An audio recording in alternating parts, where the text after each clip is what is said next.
안녕하세요. 오늘의 사연 읽겠습니다. 안녕하세요. 저는 올해 60이 된 여자입니다. 오랜 해외 생활 뒤 한국으로 돌아온 지 1년 남짓 되네요. 젊을 적에 홀로 단신 나가서 이제 어느 정도 자리도 잡고 친구들도 생겼지만 고향에 대한 그리움은 잊혀지지 않았어요. 그래서 결국 타향살이 30여 년 만에 한국으로 돌아오게 되었습니다. 사실 외국에 있는 동안 그렇게 그립던 고향이지만 잊지 못할 아픔이 남겨진 곳이라 자주 떠올리진 않았습니다. 하지만 이제는 모든 것을 훌훌 털고 새롭게 시작하자는 마음으로 고향 땅에 정착하고 싶어 이렇게 어렵게 사연을 보냅니다. 긴 이야기지만 제 이야기 들어주시길 부탁드릴게요. 저는 20대 중반에 남편을 만나서 결혼했어요. 그때 제 나이가 24이었는지 5이었는지 아무튼 그쯤 되었었네요. 남편과 저는 회사 동료로 만났습니다. 저는 이제 갓 입사한 디자이너였고 남편은 영업부였어요. 지금은 시대가 얼마나 바뀌었는지는 모르겠지만 그 당시엔 막내 디자이너라 하면 시장바닥 똥개마냥 굴린다고 생각하면 되는 시절이었어요. 특히 제가 일하던 곳은 도제 시스템이 남아있던 곳이라서 제대로 일을 배우기 전에 청소 먼저 배웠네요. 오죽하면 입사 보름 만에 책상 위에 먼지가 있다고 꿀밤을 맞았을까요? 하지만 별 것도 많은 곳이라 이 악물고 버텼습니다. 그런데 저와 달리 남편은 영업 실적이 좋아서 그 당시 부장 직책까지 달고 있었어요. 보통 부장이라고 하면 정말 나이 많은 아저씨를 떠올리잖아요. 그러다 보니 저도 처음에 부장님 부르며 남편의 나이가 저보다 엄청 많을 거라 예상했네요. 거기다 남편은 좀 빠르게 탈모가 진행되고 있었던 터라 40대 중후반 정도 되는 외모를 하고 있었어요. 그러다 보니 막내 고생한다고 챙겨주는 것이 처음엔 삼촌 같은 느낌이라 좋았어요. 나중에 알게 된 것이지만 그때 남편의 나이는 고작 30 초반이었다고 합니다. 물론 20대의 저에겐 이러나 저러나 아저씨인 건 맞지만 외모보다 훨씬 젊다는 사실에 놀랐던 기억이 나네요. 어쨌든 입사하고 얼마 지나지 않아서 남편의 관심이 직장 상사로서보다는 남자가 여자에게 보이는 관심과 가깝다는 것을 알게 되었죠. 그런 느낌이 들자 부담스럽고 싫어지더군요. 저는 남들이 봐도 눈에 확 보일 정도로 남편을 피하기 시작했어요. 속으로 늙은 아저씨가 양심도 없다 라는 생각을 했었네요. 그런데 남편은 분명 제가 피한다는 걸 알았을 테지만 전혀 개의치 않더군요. 툭 하면 진아씨 오늘 저녁에 뭐해? 오늘 저녁 저희 팀 회식인데요. 왜요? 영업팀이랑 같이 하는 거 알고 있지? 먹고 싶은 거 없어? 원래 회식은 막내 먹고 싶은 거 먹는 날이야. 회사 돈으로 먹는 거니까 좀 비싼 거 말해봐. 매번 이런 식이었어요. 항상 찔러보는 그런 거요. 저녁을 같이 먹자고 할 것도 아니면서 오늘 저녁 뭐 하냐, 주말에 뭐 하냐 물어보고 제가 약속 있다고 대답하면 자신도 약속 있다고 해요. 그런데 매번 이런 게 반복되다 보니까 내가 착각했었나 싶기도 했네요. 하지만 그 끈적이는 눈빛을 보면 확실히 저 사람이 나에게 추파를 던진다 그런 생각이 들었습니다. 그런 모습을 보며 좀 찐득이 같은 느낌? 뭐 그런 느낌이 들었어요. 뗄래야 뗄 수도 없는 찐득이요.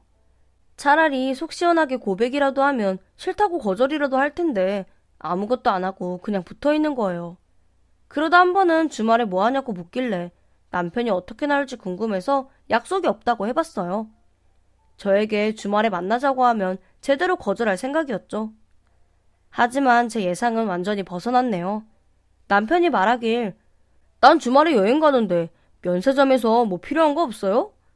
마치 제 속을 들여다보고 일부러 능글맞게 구는 것 같았어요. 너무 민망하였습니다.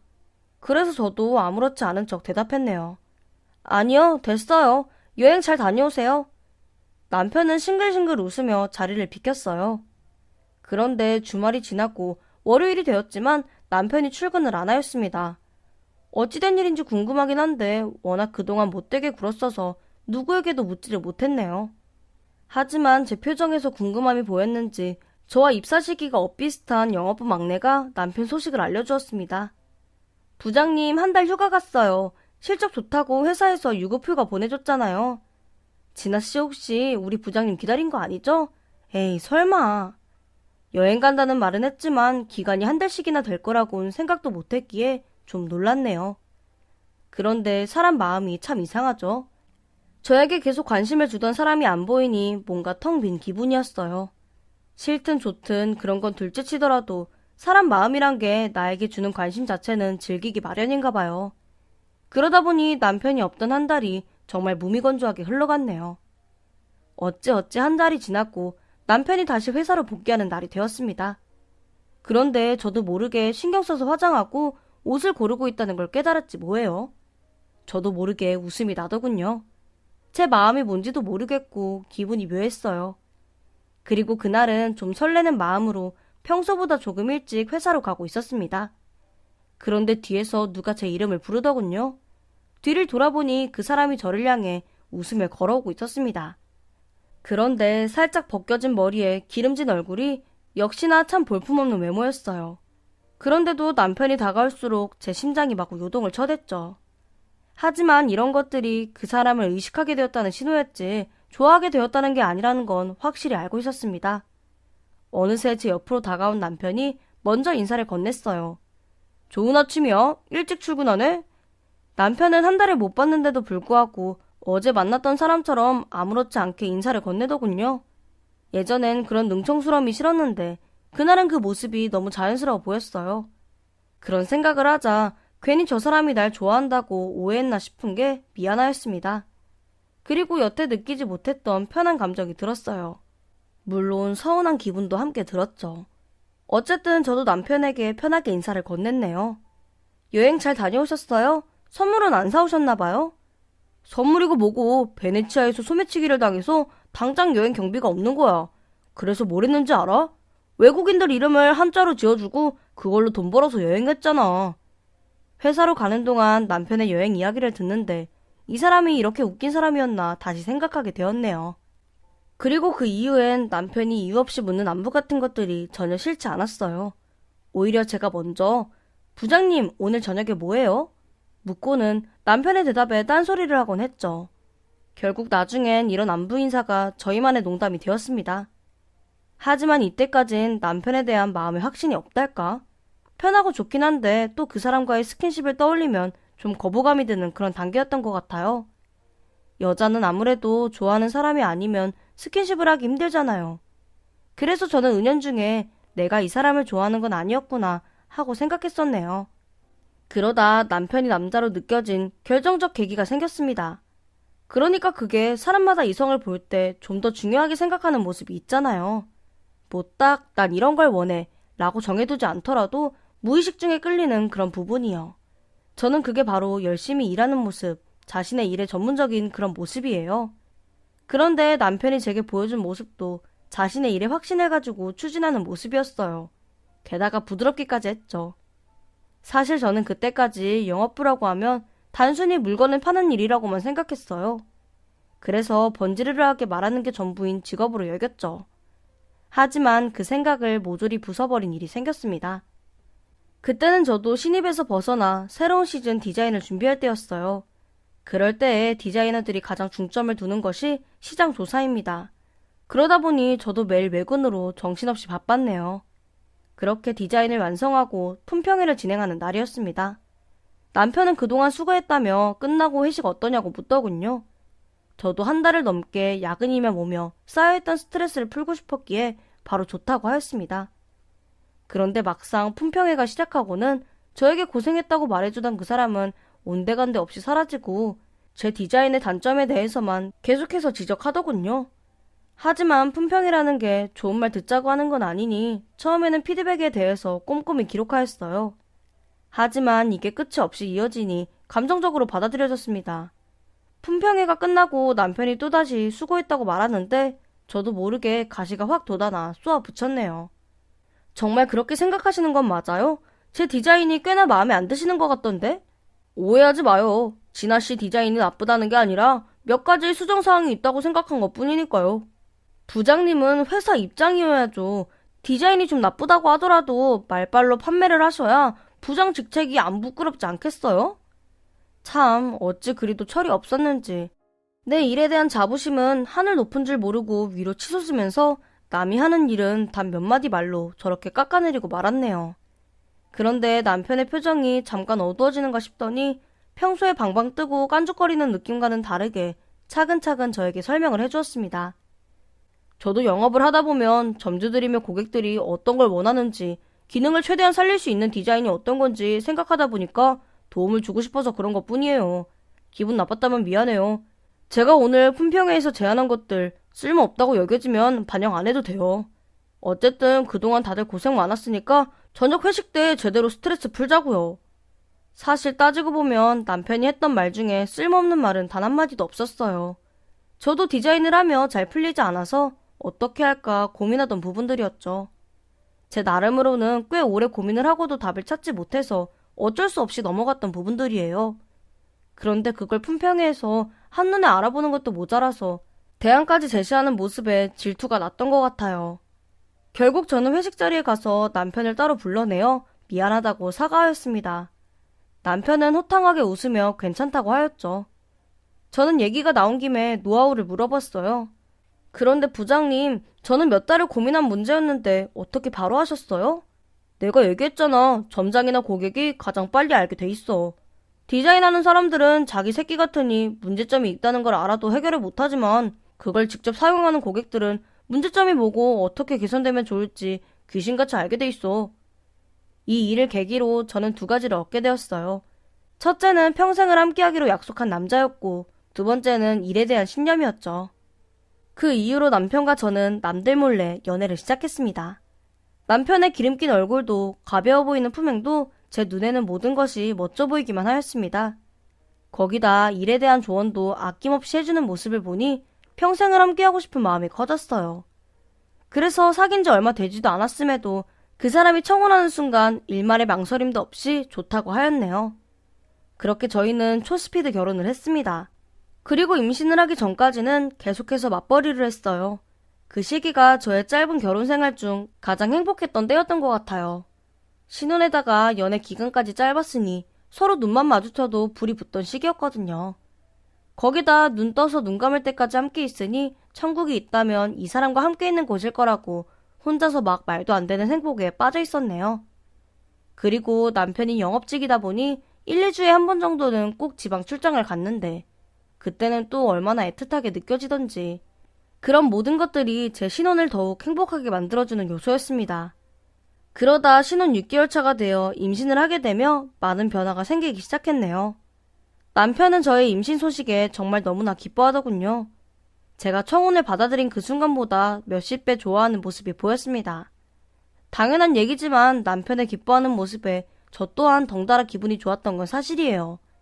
그러다 남편이 진지하게 일을 그만두는 것이 어떻겠냐고 말하였습니다.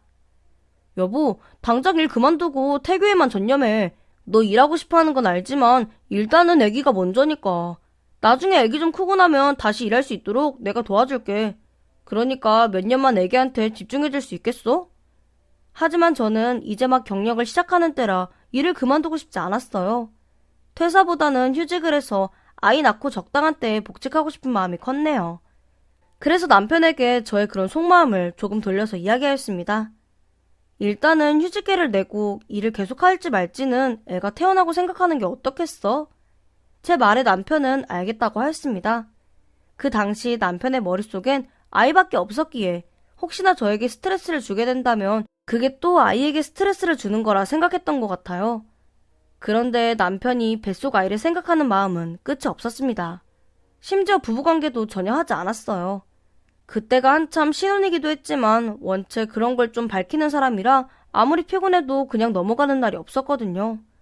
그런데 혹시나 아이가 잘못될까 걱정이 되었는지 손끝 하나 건드리지 않았습니다. 하지만 저도 임신하고 너무 피곤했기에 섭섭하다거나 뭐 그런 생각은 하나도 들지 않았어요.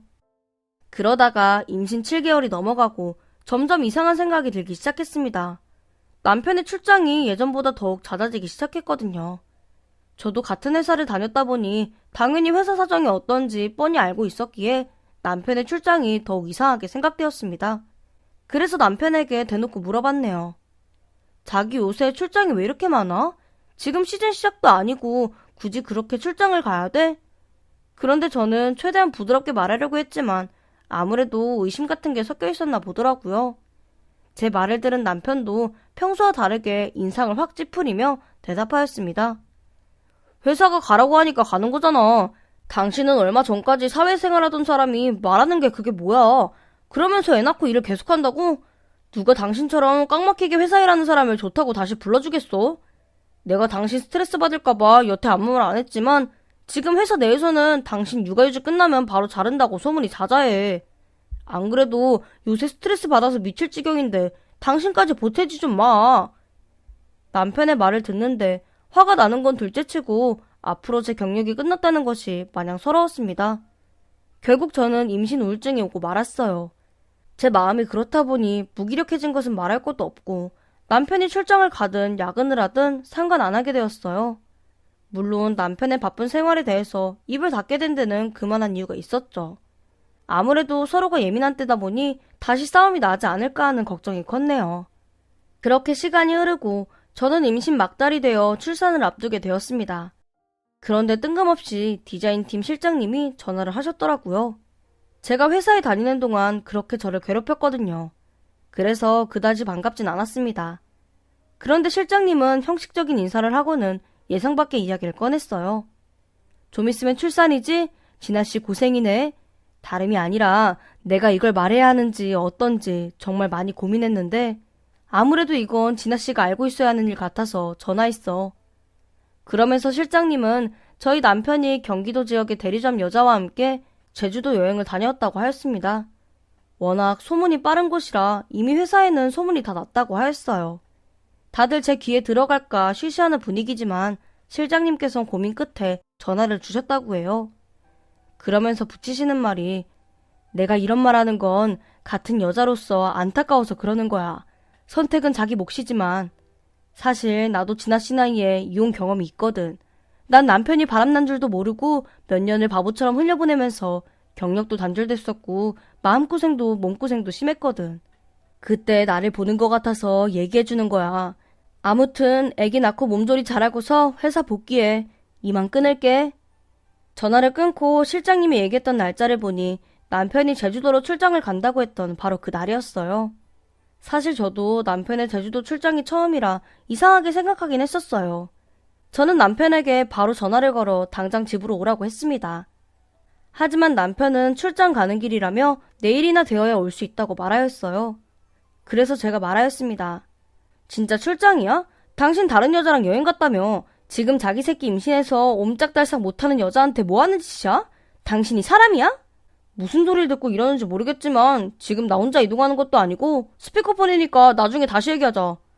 그러고는 남편은 전화를 툭 끊어버렸습니다. 그런데 충격이 컸던지 배가 아파오기 시작하였어요. 예정일이 2주 정도 남은 시점이라 당황스러웠지만 일단 병원으로 갔습니다. 그런데 병원에 도착한 저는 상태가 더욱 나빠졌고 바로 응급수술로 제왕절개를 하게 되었어요. 그런데 다음날이나 되어야 서울로 올 수 있다던 남편이 어찌어찌 연락을 받고 그날 저녁 바로 병원으로 왔습니다. 그리고는 남편은 제가 마취해서 깨어나자 출장을 다녀온 증거지를 보여주며 말하였어요. 당신 그동안 호르몬 영향으로 예민했던 것 같아. 이건 오늘 톨게이트 영수증이랑 밥값, 주유비 영수증이야. 회사 제출하려고 일부러 받아둔 거야. 그리고 여기 밥값은 보면 알겠지만 3인분 시킨 거 보이지? 괜히 쓸데없는 의심하지 마. 그런데 당신이 말한 그 제주도 출장에 대해선 이미 다 제출해서 현재는 당신에게 보여줄 게 없네. 원한다면 회사에 얘기해서 서류 달라고 할게. 사실 저런 영수증이야 크게 증거가 될 수 있나요? 하지만 저렇게까지 말하는 남편을 더는 의심할 수 없었습니다. 특히나 실장님의 전화는 제가 회사를 다닐 때 저를 엄청 괴롭혔던 사람이기에 그냥 떠도는 소문을 제가 심란하길 바래서 전해준 건 아닌가 생각했네요. 하지만 얼마 뒤 저는 결국 남편의 바람을 두 눈으로 직접 확인하고 말았습니다. 그제서야 제가 얼마나 어리석었는지 알게 되었죠. 그러니까 그 일은 산후조리를 끝내고 잠시 친정에 다녀오면서 일어난 일이에요. 친정 부모님은 농사를 지으시는데 한창 농번기라 그 시기를 놓칠 수 없으셔서 손주가 태어나고도 직접 찾아오시진 못하셨어요. 그래서 제가 시간을 내어 아이를 데리고 직접 친정에 다녀왔네요. 사실 그 일로도 남편이랑 크게 다퉜습니다. 남편은 이제 겨우 한 달 갓 지난 아이를 데리고 2시간 거리를 가느냐며 엄청나게 싫은 티를 냈어요. 거기다 친정 부모님이 아무리 바쁘셔도 하루 잠깐만 시간 내서 오시면 되는데 손주 태어난 게 기쁘지도 않으신가 보다면서 화를 냈습니다. 그래서 제가 엄마 아빠가 놀면서 안 와? 당신이 그렇게 말 안 해도 제일 안타까워하시는 건 우리 부모님이야. 그리고 당신 부모님은 나한테 뭐라고 하셨는 줄 알기나 해? 사실 시댁과 큰 문제가 있었다기보단 시부모님은 오히려 방관하시는 편이었어요. 니들이 지지고 볶든 말든 내 할 바 아니다 하는 식이셨죠. 그래서 한창 임신 중에 남편 일로 시부모님께 상의를 드렸더니 하시는 말씀이 니들 생활에 꼭 시부모를 끼워 넣어야겠니? 나이가 몇인데 너희들 문제는 알아서 해야지. 바람이 난 것도 아니고 바람이 나면 어떡하냐고 나한테 물으면 내가 뭐라고 해야 하니?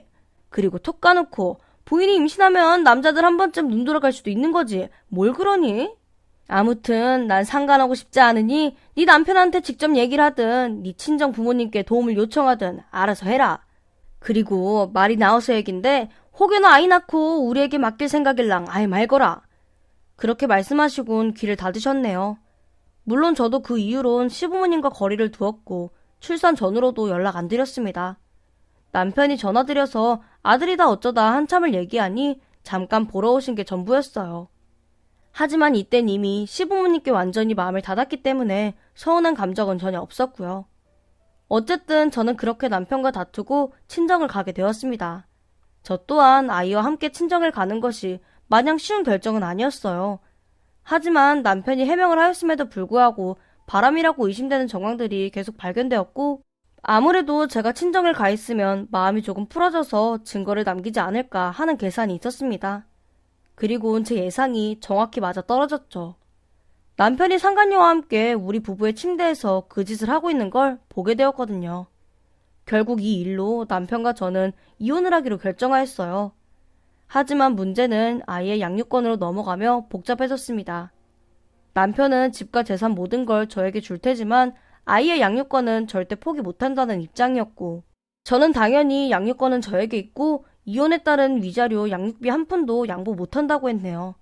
정말 솔직하게 한몫 챙긴다거나 그런 마음 절대 아니었고요. 저 혼자서 아이를 키우기 위해선 경제적으로나마 부족함이 없어야 된다는 생각이었어요. 결국 남편과 저는 합의점을 찾지 못하게 되었고 소송까지 가게 되었습니다. 하지만 남편도 자신이 유책 배우자라는 사실을 잘 알고 있었기에 승소 가능성이 거의 없다는 걸 알고 있었어요. 그래서였는지 결국 남편이 일을 내고 말았습니다. 어느 날 제가 아이를 재우고 쓰러지듯 잠을 자고 있을 때 남편이 상간녀와 함께 찾아와 아이를 데리고 가버린 것이었습니다. 믿을 수 없는 사실에 저는 바로 경찰에 전화하였지만 그 당시에는 아이의 친아빠가 데리고 갔다는 것이 문제가 되지 않았어요. 결국 그 사건은 신고조차 이뤄지지 않았었네요. 그리고 사태는 더욱 악화되어 그 다음날 오후가 돼서는 경찰로부터 도저히 믿을 수 없는 연락을 받게 되었습니다. 남편의 차가 사고가 나서 전소하였다는 얘기였습니다. 경찰의 말에 의하면 차량은 고속도로를 지나던 중 앞차와 추돌하며 가드레인을 들이받고 교각 아래로 떨어졌다고 하였습니다. 그 과정에서 화재가 발생하였고 차량에 타고 있던 사람들 중 누구 하나 살아남지 못했다는 이야기였죠. 조사 결과 남편과 상간녀 그리고 시부모님이 그 차에 함께 타고 있었어요. 여러 정황상 아이가 타고 있었던 것으로 보여지지만 시신이 발견되진 않았습니다. 제 아들은 흔적조차 없이 사라지고 말았죠. 이 일로 저는 사설업체에 사건을 의뢰하기까지 했었네요. 결국 여러 정황상 아이가 함께 타고 있었다는 것은 기정사실이 되었죠. 하지만 사고가 나면서 아이가 밖으로 튕겨져 나갔고 워낙 작은 아이라 들짐승들이 물어간 것으로 결론이 났습니다. 이 사건은 저를 거의 미치게 만들었습니다. 한동안은 아무것도 하지 못하고 있던 저에게 가족들은 유학을 가는 것이 어떻겠냐 설득하였어요. 결국 저 또한 한국에서의 생활이 더는 자신 없었기에 유학길에 오르게 되었습니다. 그런데 유학생활 3년쯤 되었을 때 보험회사로부터 연락을 받게 되었습니다. 남편의 보험금에 대한 이야기였죠. 사실 도망치듯 아무 정리도 하지 않은 채로 한국을 떠났었습니다. 그랬기에 한 번은 한국으로 돌아가서 재산 문제부터 호적 정리 등 해야 한다는 걸 알고 있었죠. 결국 저는 더는 미룰 수 없다는 생각에 귀국을 결정하게 되었습니다. 친정에서는 걱정이 이만저만이 아니었기에 하나부터 열까지 도와주셨어요. 일단 신혼집 물건들을 전부 처분하고 남편의 계좌며 뭐 그런 것들을 정리하기 위해 은행으로 갔습니다. 그런데 은행에서 매달 100만 원씩 자동 이체되고 있는 것을 해지하겠냐고 묻더군요.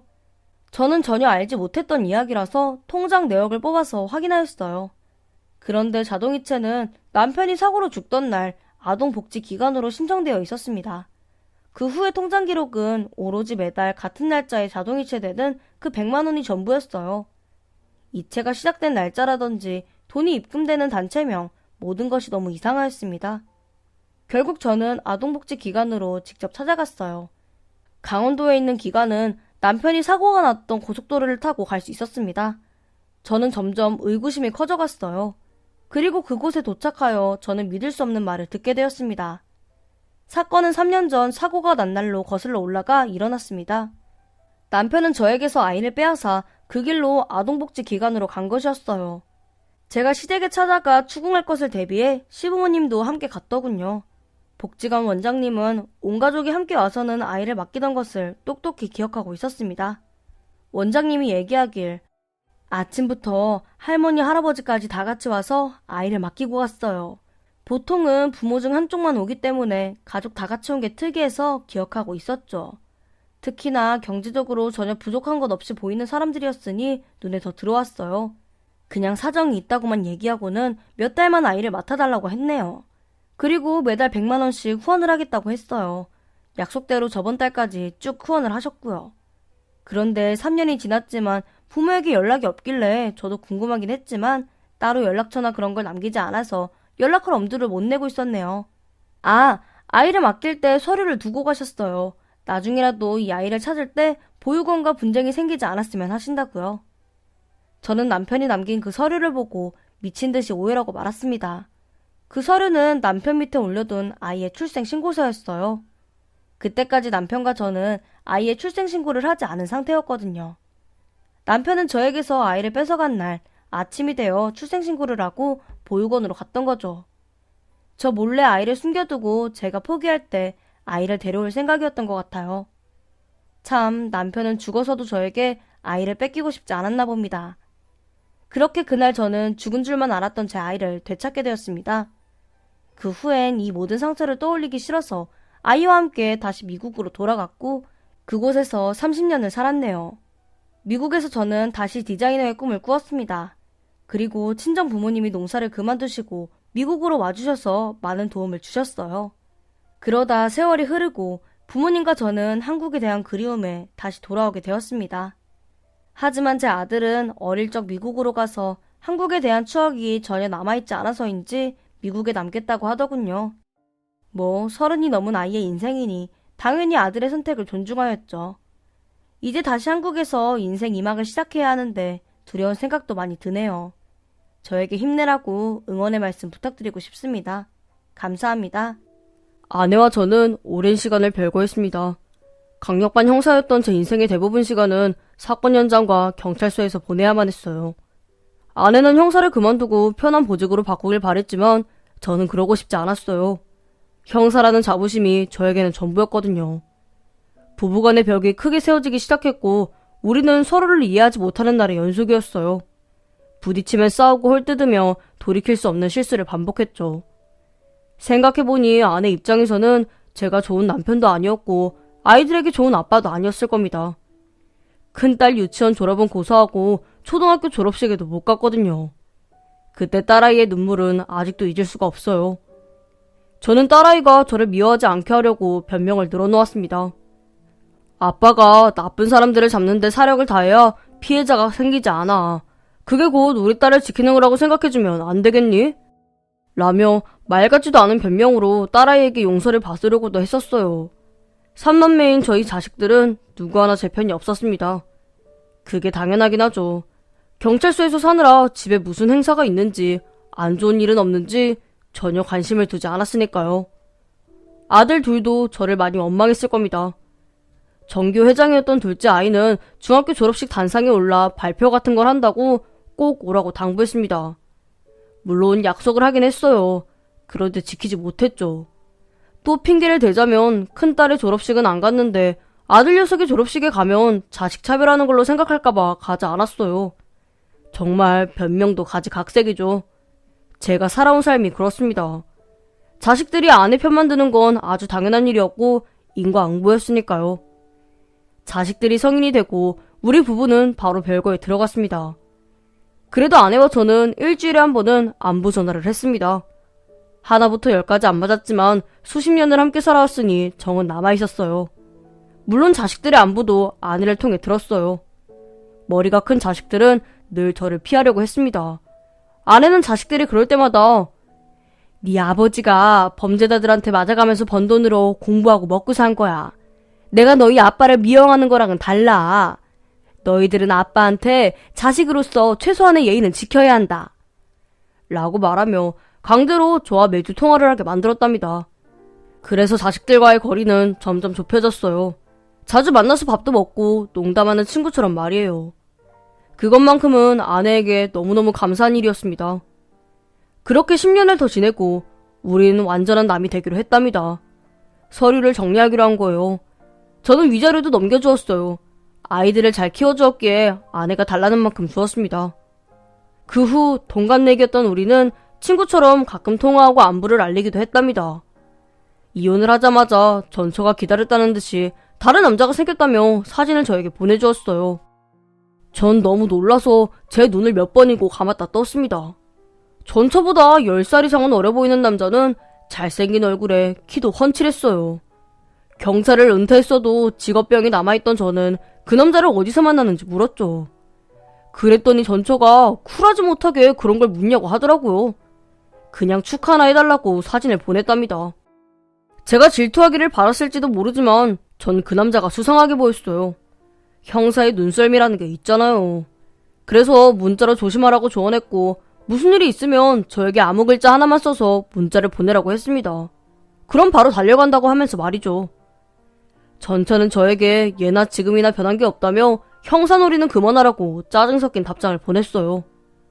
그리고 얼마 뒤 전처가 재혼을 한다는 소식을 전했어요. 나이가 20살이나 어리다는 사진 속의 그 남자와 말입니다.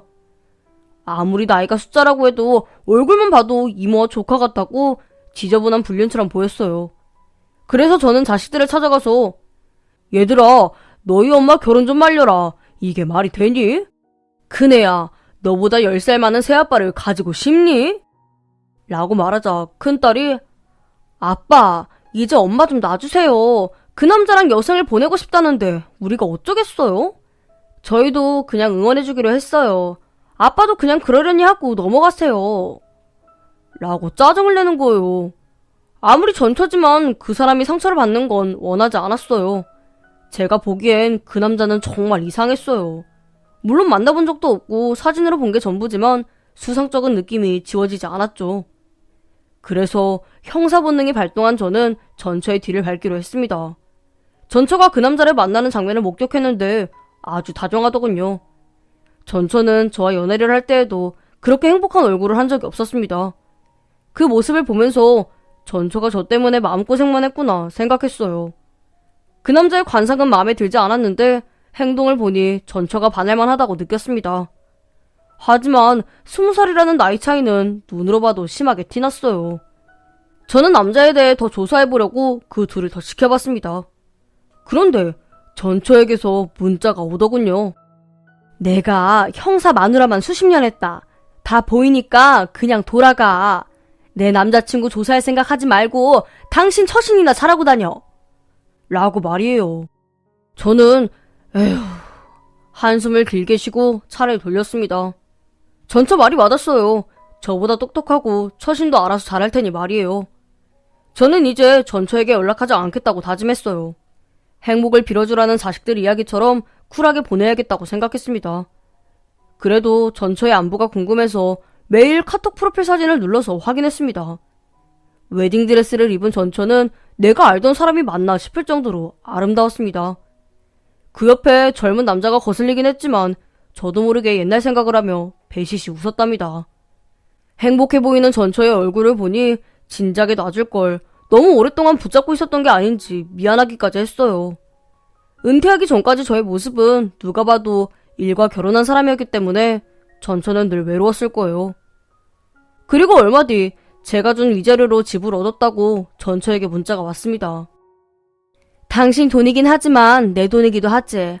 어쨌든 앞으로 잘 살게. 당신도 잘 살아. 하고 제 속을 긁었습니다. 20살이나 많으니 집도 전처가 구했나 봅니다. 그리고 매일 카톡에 새 남편과 행복한 일상을 올리더라고요. 그 모습을 보고 저는 많은 후회가 들었습니다. 그러면 뭐 합니까? 이미 지나간 일인걸요. 이제 전처는 행복을 찾았으니 이번엔 제 차례였어요. 저는 한 번도 해본 적이 없는 낚시에 도전하기로 했습니다. 하루 이틀은 몸살이 날 정도로 힘이 들었어요. 한 마리도 못 잡았고요. 그러나 일주일 뒤에 주먹만한 돔을 한 마리 낚아채자 온몸이 날아갈 듯 가벼워지는 겁니다. 그동안은 낚시하는 사람들이 이해되지 않았어요. 낚시꾼들의 낚시 장비를 보며 횟집 가서 사먹는 게 더 싸겠구만 이라고 생각하며 관심도 없던 제가 이제야 낚시 맛을 제대로 느껴서 하루라도 물고기를 잡지 않으면 손바닥에 가시가 도는 기분이었어요.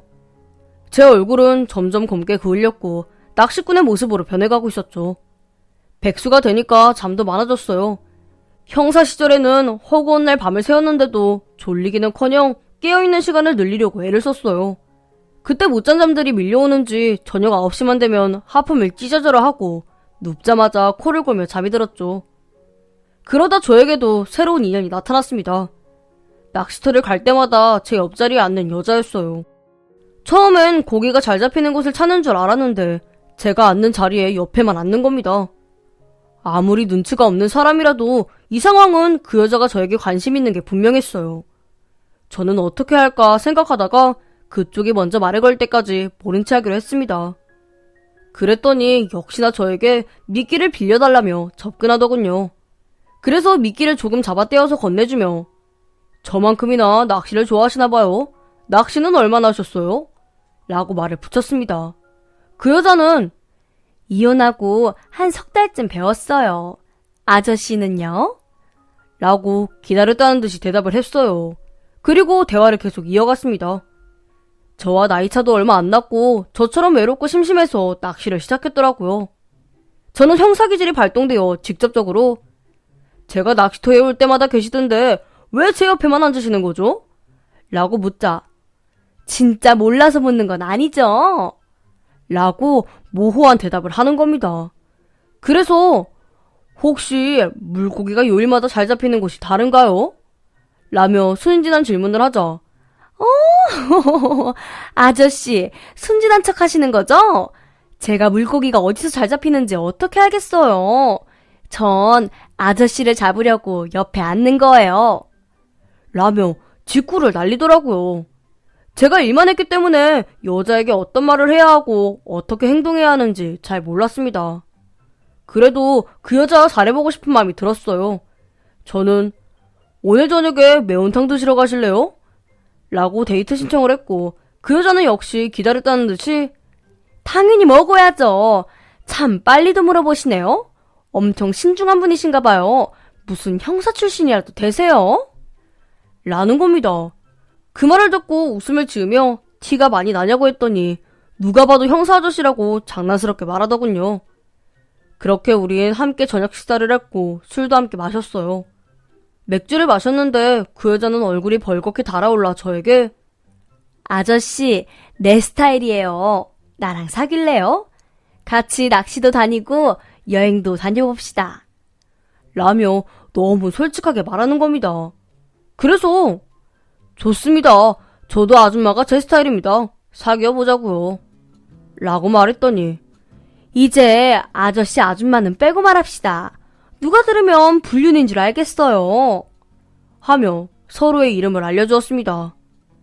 그렇게 우린 연인이 되었고 일주일에 2번은 함께 낚시를 하러 가게 되었어요. 저희는 텅 비어있는 낚시터에서 입맞춤까지 했습니다. 너무 설레고 기분 좋은 순간이었어요. 낚시터 바로 옆에는 취사실이 따로 있었는데 그곳은 나무벽으로 가려져 있어서 단둘이 무슨 짓을 해도 다른 사람들에게 보이지 않았습니다. 우리는 취사실에서 사랑도 나눴습니다. 그것도 아주 여러 번이요. 낚시꾼들은 앉은 자리에서 거의 일어나지 않아서 절대 들키지 않았어요. 그 여자와 저는 서로의 집에 초대하진 않았어요. 만난 지 얼마 되지 않았고 서로 조심하려고 했거든요. 그 여자와 있으면 지난날에 대한 이야기보다는 내일은 뭐하고 놀까요? 우리 여행 갈까요? 라며 미래를 이야기했고 어릴 적 친구처럼 편한 사이로 느껴졌어요. 저는 그 여자와 인연이 된 것 같아 행복했습니다. 다시는 남자 구실을 못할 줄 알았는데 그것마저 깨워준 여자이니 말이에요. 저는 전처와 해보지 못한 걸 그 여자와 함께 하나씩 해보며 늙어가는 것도 참 괜찮은 인생일 것 같다고 생각했습니다. 젊은 남자와 결혼한 전처는 제 머릿속에서 점점 멀어지고 있었어요. 하루는 여자친구와 여행을 가기로 했습니다. 제주도로 말이죠. 지난날 전처가 저에게 죽기 전에 제주도에 한 번이라도 데려갈 거냐는 말을 숱하게 했기 때문에 제주도라는 단어만 들어도 깜짝 놀란답니다. 그렇게 저는 전처가 그렇게 노래를 부르던 제주도를 다른 여자와 가기로 했습니다. 그것도 말이 나온 당일에 비행기표를 사서 바로 떠났네요. 공항에 내리자마자 야자나무가 눈에 들어오더라고요. 같은 한국이 맞나 싶을 정도로 거리가 아름다웠어요. 옆에 다른 여자를 두고 자꾸 전처를 생각하는 게 미안했지만 자꾸 그 사람의 얼굴이 떠올랐습니다. 그리고 마음속으로 당신이 그렇게 오고 싶어하던 제주도에 다른 여자랑 왔네. 당신도 새 남편하고 와봐. 너무 아름다운 곳이네. 하며 텔레파시를 보냈어요. 저는 여자친구와 자연의 아름다움을 만끽하면서 한라산을 오르며 초원 위의 말을 신기하게 보기도 했고 생전 처음 본 반짝거리는 폭포에 감탄을 하기도 했습니다.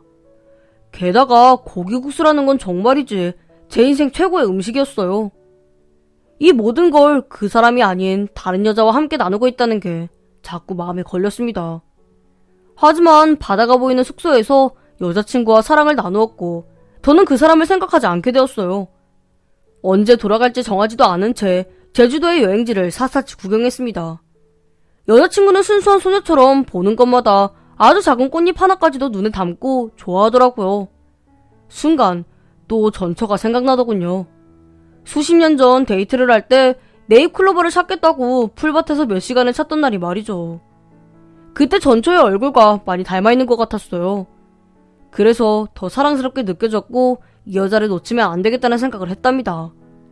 며칠 뒤 여행에서 돌아온 우리는 각자의 집으로 돌아갔고 하루 이틀 뒤에 다시 만나기로 했죠. 그리고 그 다음날이었습니다. 새벽 4시에 누군가 현관문을 두드리는 거예요. 잠기는 여전히 밝기 때문에 곧장 달려나갔습니다. 하지만 현관문이 잘 열리지 않았어요. 무언가 막고 있었던 거죠. 얼굴을 내밀어 봤더니 전처가 의식을 잃은 채 기대고 있는 거예요. 두 눈이 심하게 부어 있었어요. 눈도 제대로 뜨지 못한 채 저에게 달려온 거였습니다. 저는 전처를 안고 침대로 옮겼어요. 그리고 뺨을 톡톡 두드려 깨우려고 했죠. 이윽고 전처가 소리를 지르기 시작했습니다. 살려줘요! 살려줘! 하면서 두 팔을 허공에 힘없이 젓기 시작했어요. 전처의 눈동자를 확인해보는데 앞을 못 보고 있는 것 같았습니다. 저는 119에 신고를 했고 이어서 후배에게 전화를 걸었어요. 나야. 지금 땡땡 병원으로 와. 내 전처가 폭행을 당했어. 이윽고 구급차가 도착했습니다. 저는 현관문을 열고 구급대원들을 집에 들여 아내를 옮기도록 했어요. 아내는 병원에 도착하자마자 호흡기를 대고 CT 촬영에 들어갔습니다. 다행히 머리에는 큰 부상이 없었어요. 하지만 눈을 심하게 다쳐서 당분간 거즈를 대고 있어야 한다고 하더군요.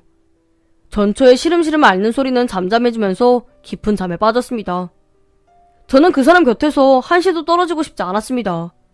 전처를 폭행한 놈은 제 후배에게 바로 체포되어 유치장에 갇혔답니다. 처음 아내에게 접근한 것도 순전히 돈 때문이었다고 하네요. 순진한 제 아내는 그놈이 500만 원을 빌려달라고 해서 이유도 묻지 않고 그냥 줬다는 겁니다. 거기서 그놈이 느낀 거죠. 전처에게 돈을 뜯어내기 쉬울 거라는 걸 말이에요. 그놈이 돈을 쓰는 곳은 경마장이 대부분이었고 인터넷 도박에 토토까지. 자기 힘으로는 돈을 벌 생각이 없던 놈이었어요. 심지어 전처에게 집을 담보로 대출을 받자고 했는데 도박하는 걸 알게 된 전처가 절대 안 된다고 하자 폭행을 가했다는 겁니다. 마음 같아선 그 자식을 찾아가 10배로 돌려주고 싶었어요. 예전 같으면 그렇게 했겠죠. 하지만 지금은 다릅니다. 전처가 무사히 깨어나는 걸 볼 때까지 아무것도 할 수 없었으니까요. 지난 세월 동안 제가 얼마나 미웠을까요? 그런데도 전처는 왜 저를 찾아왔을까요? 가까운 지구대에 가도 되었을 텐데 말이죠. 저는 혼자 착각을 했습니다. 내가 이 사람을 사랑하는 만큼 이 사람도 나를 사랑한다는 걸 말이에요.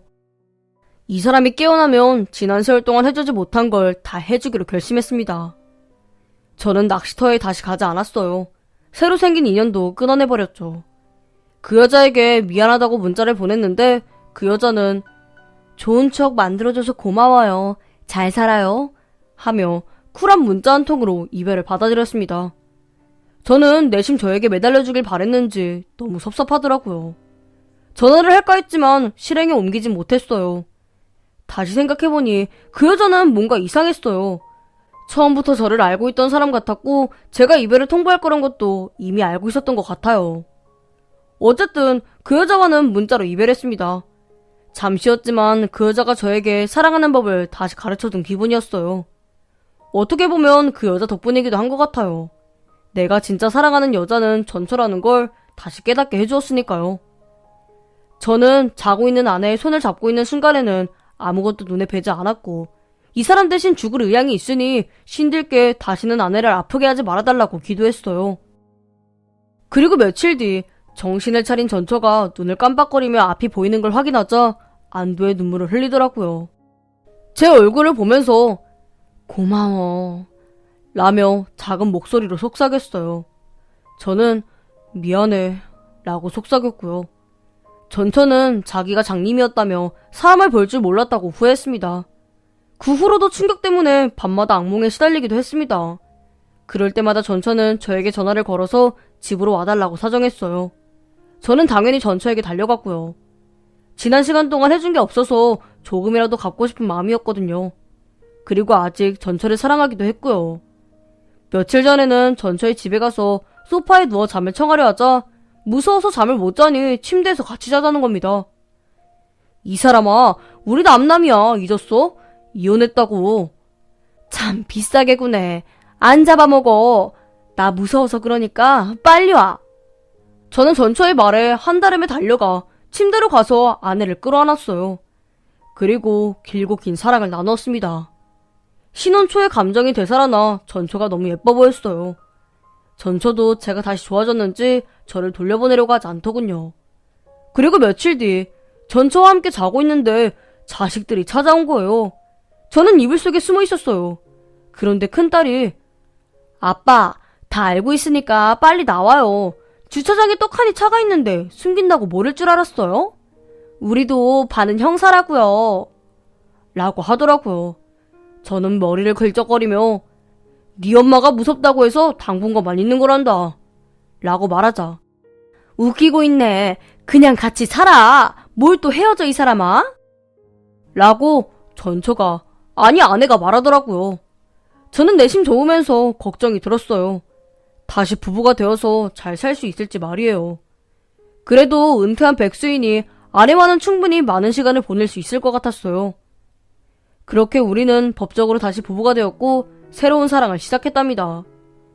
저와 아내는 둘 다 환갑을 넘은 나이인데도 첫사랑을 만난 것처럼 서로를 애지중지하며 아꼈어요. 부부관계도 지난 30년의 시간보다 지금이 훨씬 많았어요.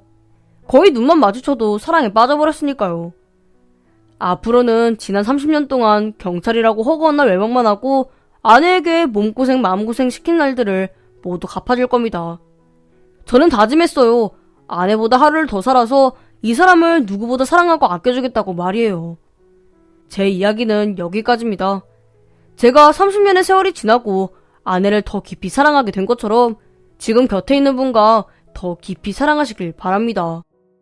안녕하세요. 저는 74살의 여자입니다. 30에 낳은 아들이 벌써 40을 훌쩍 넘겼네요. 얼마 전 아들의 생일이었는데 한동안 서로 거리를 두기로 해서 밥 한 끼 차려주지 못했습니다. 어미로서 마음 아프다가도 한편으론 제 가정을 이루고 사는 아들을 어찌 내 마음대로 할 수 있나 싶어요. 저는 28에 양가 집안 어른들 권유로 남편과 결혼하게 되었습니다. 집안끼리는 서로 아는 사이였지만 실제로 저는 남편과 얼굴도 못 보고 결혼까지 하게 되었죠. 당시에 저는 동네 다른 총각을 마음에 두고 있었어요. 하지만 집안 어른들께서 제 그런 마음을 몰라서인지 옆 동네 사는 남편과 혼인을 시킨 겁니다. 어른들 말로는 남편과 제 궁합이 너무 좋아서 결혼하면 평생을 돈 걱정 없이 백년해로 할 팔자라는 거였어요. 게다가 그 당시엔 집안 어른들 말씀을 거역한다는 건 상상도 못했기에 울며 겨자 먹기로 시집을 갔습니다. 그래서 시집가서 혼례를 올릴 땐 남편 얼굴도 제대로 못 쳐다봤네요. 그러다 첫날 밤이 돼서야 얼굴을 보는데 인물도 멀끔하고 다정다감한 남자라 얼마나 안심했는지 모릅니다. 그렇게 결혼해서 사는 동안 남편과는 사이가 꽤 좋았어요. 연애랍시고 알고 지낸 기간도 없으니 서로 조금씩 알아가면서 빠져들었죠. 한참 행복한 시간을 보낼 땐 어른들이 말하던 궁합이 딱 들어맞는구나 싶었네요. 하지만 결국 팔자를 알 수 있는 방법은 없나 봅니다. 남편은 제가 아들을 뱃속에 품은 지 석 달이 지날 쯤 심장마비로 세상을 등지게 되었습니다. 그렇게 허망할 수가 없었네요.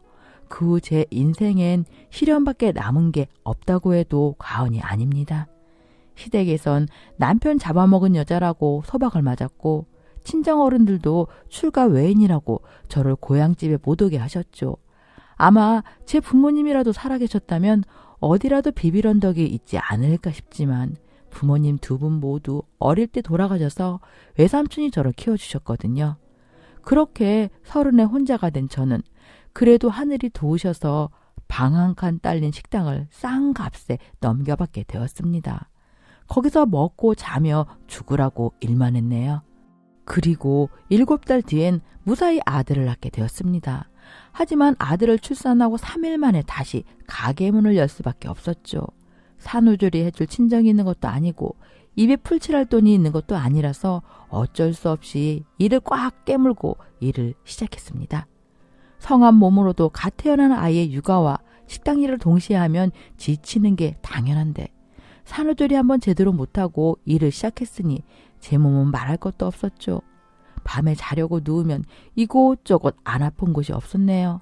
어떤 날은 너무 아파 잠들지 못하는 날도 있었고 어떤 날은 살기 위해 잠이라도 자야 하니 천 한 뭉텅이를 입안 가득 물고 고통을 참으며 잠들기도 했습니다.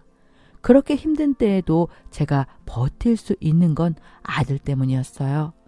저를 보고 방긋 우는 아들의 얼굴을 보며 어떻게든 버틸 용기를 내보았습니다. 내가 무너지면 우리 아들도 함께 무너진다는 마음이 컸어요. 다행히 주변 상인 중에서도 제 처지를 딱하게 여기는 분들이 계셔서 아들을 봐주시기도 했고 또 직접 미역국이며 산후조리로 좋다는 음식들을 해서는 가져다 주시기도 했습니다. 몸은 힘들어도 그렇게 기댈 곳이 생기니 조금씩 기운이 나더군요. 그렇게 시간이 흘러서 가게터가 재개발이 되며 좋은 분들이랑은 자연스럽게 멀어지게 됐지만 그래도 간간히 연락을 주고받으며 지냈습니다. 전부 옛날 이야기죠. 아들이 초등학교를 들어가고 난 후에 얘기했듯 재개발이 되면서 정든 동네를 떠나게 되었습니다. 다들 받은 보상금으로 뿔뿔이 흩어져 생계를 이어나갔는데 저는 아이 학교 문제도 있고 해서 원래 동네에서 멀지 않은 곳으로 가서 다시 가게를 열었어요. 그 당시에 제가 운이 참 좋았습니다. 새롭게 이사한 동네에서 장사가 잘 돼 식당 규모도 커지고 그로 인해서 낡은 2층짜리 건물을 싼 값에 매입해서 월세 나가는 것 없이 가게를 꾸려나갈 수 있게 되었죠. 그리고 6년쯤 지난 뒤엔 그 동네도 재개발이 되면서 보상금을 아주 크게 받게 되었습니다. 제 지인들 모두 저보고 돈복은 아주 타고난 것 같다고 할 정도였죠. 그도 그럴 것이 남편이 죽고 임신한 상태에서 처음 가게를 꾸린 때부터 겨우 10년이 넘는 시간 동안 돈이라면 섭섭지 않을 만큼 벌게 됐으니까요. 그런데 돈이란 게 있으면 그만큼 편리하고 좋지만 또 사람을 그만큼 눈멀게 하나 봅니다. 고향에 있던 집안 어른들이 제 소식을 어떻게 들었는지 하나 둘 연락이 오기 시작했거든요. 남편이 읽고 오갈 데 없던 제게 매몰차게 출가 외인이라고 돌아설 땐 언제고 이제야 아쉬운 소리를 하는지 키워준 은혜를 갚으라는 소리에 저는 거금을 내주고 알아서들 나누라고 말한 후 돌아섰습니다. 그리고는 며칠을 알았네요. 결국 이미 원망이 너무 커져버린 저는 친척들과 연락을 싹 끊고 제주도로 내려왔답니다. 그때가 아들이 중학생이었는데 한참 예민한 나이라 환경이 바뀌는 걸 싫어할 법도 하지만은 아들은 제 뜻을 따라주었어요. 그 후에 저는 쭉 제주도에서 살았고 아들은 서울로 대학을 가며 제주도를 떠나게 되었습니다. 모든 부모가 자식을 사랑하는 마음이야 견줄 수가 없겠지요. 그럼에도 좀 더 애틋한 가정은 있기 마련인 것 같습니다. 가족 간에 서로가 삶의 유일한 희망일 때 그렇지 않을까요? 제 유일한 낚시 아들이었다면 아들 또한 자라는 내내 제 엄마 고생하는 일 없게 하겠다며 정말 열심히 공부했네요. 처음에 아들이 서울로 대학을 간다고 했을 때 저도 연고 없는 제주 생활에 지쳐서 함께 갈까 생각도 했었죠. 하지만 배운 게 도둑질이라고 쭉 음식 장사를 해오던 터에 여기저기 옮겨 다니는 게 썩 내키지 않았습니다. 때마침 가게도 자리를 잡아서 그런 대로 장사가 잘 되고 있었거든요. 그렇게 저는 평생 끼고 살아온 아들을 심장을 도려내는 기분으로 서울로 보냈습니다. 제가 이리 말하니 아들에게 목을 맨 사람처럼 보일까봐 두렵긴 하네요. 하지만 그때 제 심정이 더도 말고 덜도 말고 딱 그랬습니다. 아들은 이런 제 마음을 알고 있었는지 학기 중에도 시간이 날 때면 항상 제주에 내려와서 가게 일도 도와주며 함께 있는 시간을 자주 가지려 했어요. 그러다 아들이 군대를 가고 그 후엔 어학연수를 가고 싶다고 해서 보내주었네요. 그 시간이 지나고 나니 저도 50 중반의 중년이 되었습니다. 어학연수를 마친 아들은 한국에 들어오자마자 행시 준비를 시작했어요. 원래부터 공직에 있고 싶다는 꿈을 가지고 있던 터라 저 또한 아낌없이 뒷바라지 해주었습니다. 5급 행시가 어려운 시험이라던데 아들은 쉼없이 공부한 덕에 그래도 5년 만에 시험에 철썩 붙어졌어요. 그렇게 합격자 발표가 나고 처음으로 아들과 맥주도 한잔 했습니다. 아들이 이제 고생 없이 살게 해주겠다고 눈물까지 글썽이며 말했죠. 엄마, 그동안 정말 고생 많았어요. 이제 엄마도 다른 사람들처럼 일 그만두고 편하게 쉬면서 살아요. 그 소리에 저는 웃으며 아들을 나무랐네요. 네가 아직 세상 물정을 모르나 보구나. 너 장가라도 들려면 집이라도 한 채 해줘야 하는데 요새 집값이 한두 푼도 아니고 어떻게 일을 쉬겠니? 그래도 지금은 정말 살만하지. 엄마가 처음에 너 임신하고 식당 하나 얻어서 할 때는 그땐 정말 앞이 새카만 게 우리 두 모자 어떻게 살아야 하나 매일을 눈물 바다였단다. 돌이켜 생각하니 그 시절에 제가 존경스러운 기분까지 들었네요. 다 지난 세월이니 웃으면서 지난 일도 회상하고 아들 장가갈 걱정도 할 수 있는 게 아닌가 싶었습니다. 그런데 아들이 제 말이 끝나기 무섭게 결혼하고 싶은 여자가 있다고 하는 것이 아니겠습니까? 안 그래도 엄마한테 이 말씀 드리려고 했는데 말 나온 김에 할게요. 지금 만나고 있는 여자가 있는데 제가 공부하는 동안 많은 힘이 돼줬어요. 그쪽 집에서도 시험도 합격한 마당에 더는 결혼을 미루지 않았으면 하더라고요. 생각지도 못한 말이라 순간 당황하긴 했지만 아들의 나이가 30이었으니 결혼 얘기가 나올 법도 하더군요. 아들의 얘기를 들어보니 아가씨와는 소개로 만났는데 아들이 시험을 준비하는 동안 심적으로나 경제적으로나 많이 도움이 됐다고 하였습니다. 그 말에 저 또한 어미가 채워주지 못한 부분을 채워준 아가씨에게 정말 고마웠어요. 그 후 사돈 집안의 바람대로 상견례와 동시에 결혼 준비를 시작했습니다. 얼마 뒤 아가씨가 저에게 인사를 하기 위해 이곳 제주도까지 내려왔어요. 그런데 막상 만나본 아가씨는 제 상상 속에 그려오던 모습과는 많이 달랐습니다. 저는 아들의 말을 듣고 그 아가씨의 용모가 아주 참할 거라고 생각했거든요. 하지만 잘나고 못나고를 떠나서 한눈에 봐도 기가 세 보이는 것이 제 아들놈을 꽉 쥐고 살겠다는 생각이 들었습니다. 아니나 다를까 아가씨가 절 보고 첫마디에 한다는 말이 안녕하세요 어머님. 시골이라 오는데 좀 힘들었어요. 어머님은 시내 나가시는데 불편하지 않으세요? 이렇게 말하곤 방으로 들어가 바로 두 다리를 쭉 펴고 앉는 것이 아니겠습니까? 제가 처음 시댁 들어가던 날이 떠오르면서 아무리 시대가 변했다지만 너무 시집 어려운 줄 모른다는 생각이 들었네요. 하지만 괜히 이래서 시집살이 한다는 소리 나올까봐 아무 말 하지 않았습니다. 그런데 점이 가경이라고 할까요? 주방에서 음식 준비를 하는데 얼굴 한번 안 비치더군요. 게다가 저녁까지 모두 먹고 나서는 아가씨가 아들에게 자기 어머님이 맛있는 음식 해주셨으니까 설거지는 우리가 하자 라며 말하는 게 아니겠어요? 그 말에 저는 더는 표정을 감추지 못했습니다. 제가 일그러지는 얼굴을 감출 생각도 없이 이거 설거지 몇 개나 된다고 둘씩 셋씩 붙어서 하니 내가 하면 되니까 그냥 들어가거라 라고 퉁명스럽게 말했죠. 그런데 제 말이 끝나기가 무섭게 방으로 쏙 들어가 너무 힘들다 이러면서 침대에 털썩 눕더군요. 아들은 중간에 안절부절 못하면서 제가 설거지하는데 옆에 붙어서서 제 눈치만 보는 것이 느껴졌습니다. 너도 들어가서 눕지 않고 뭐하니? 저는 괜시리 아들에게 화를 내고 말았어요. 다음 날이 되어 며느리 될 아이는 먼저 올라가고 아들은 며칠 저와 시간을 보낸다고 집에 남았습니다. 그리고 공항까지 며느리를 바래다 주고 온 아들이 저에게 할 말이 있다고 가게로 찾아왔어요. 엄마, 우리 얘기 좀 해요. 아들의 표정이 어두운 걸로 봐선 며느리 될 아이가 한 소리 했구나 싶었습니다. 왜? 걔가 너한테 무슨 소리 하든? 저는 아들의 말을 듣기도 전에 저렇게 화를 냈네요. 그러자 아들이 그런 거 아니라며 자기가 할 말이 있는 거라고 했습니다. 지은이가 왜 그렇게 마음에 안 드는지 모르겠지만 걔가 뒤에서 이런저런 말 내뱉는 그런 사람은 아니에요. 그냥 제가 어제 느낀 게 있어서 그 얘기 하려는 거예요. 아들은 여기까지 말하곤 한참 뜸을 들였어요.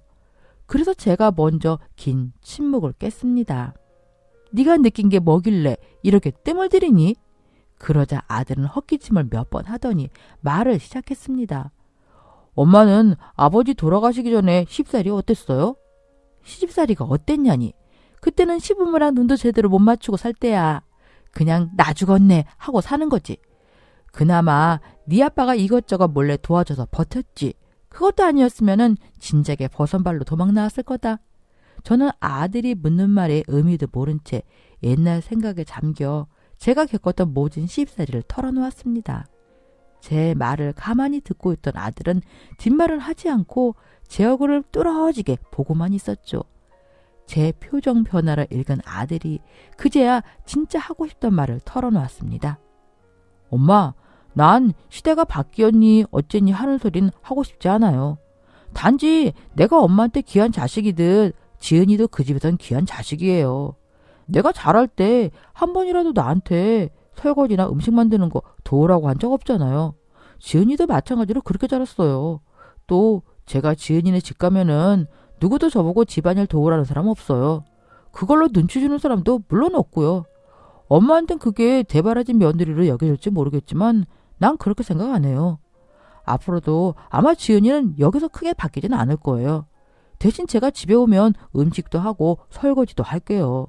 그러니까 아무것도 안 하는 며느리로 지은이를 보지 말고 딱 저를 보듯 귀한 딸이라고 봐주세요. 아들의 말을 듣고 있자니 다 맞는 말이더군요.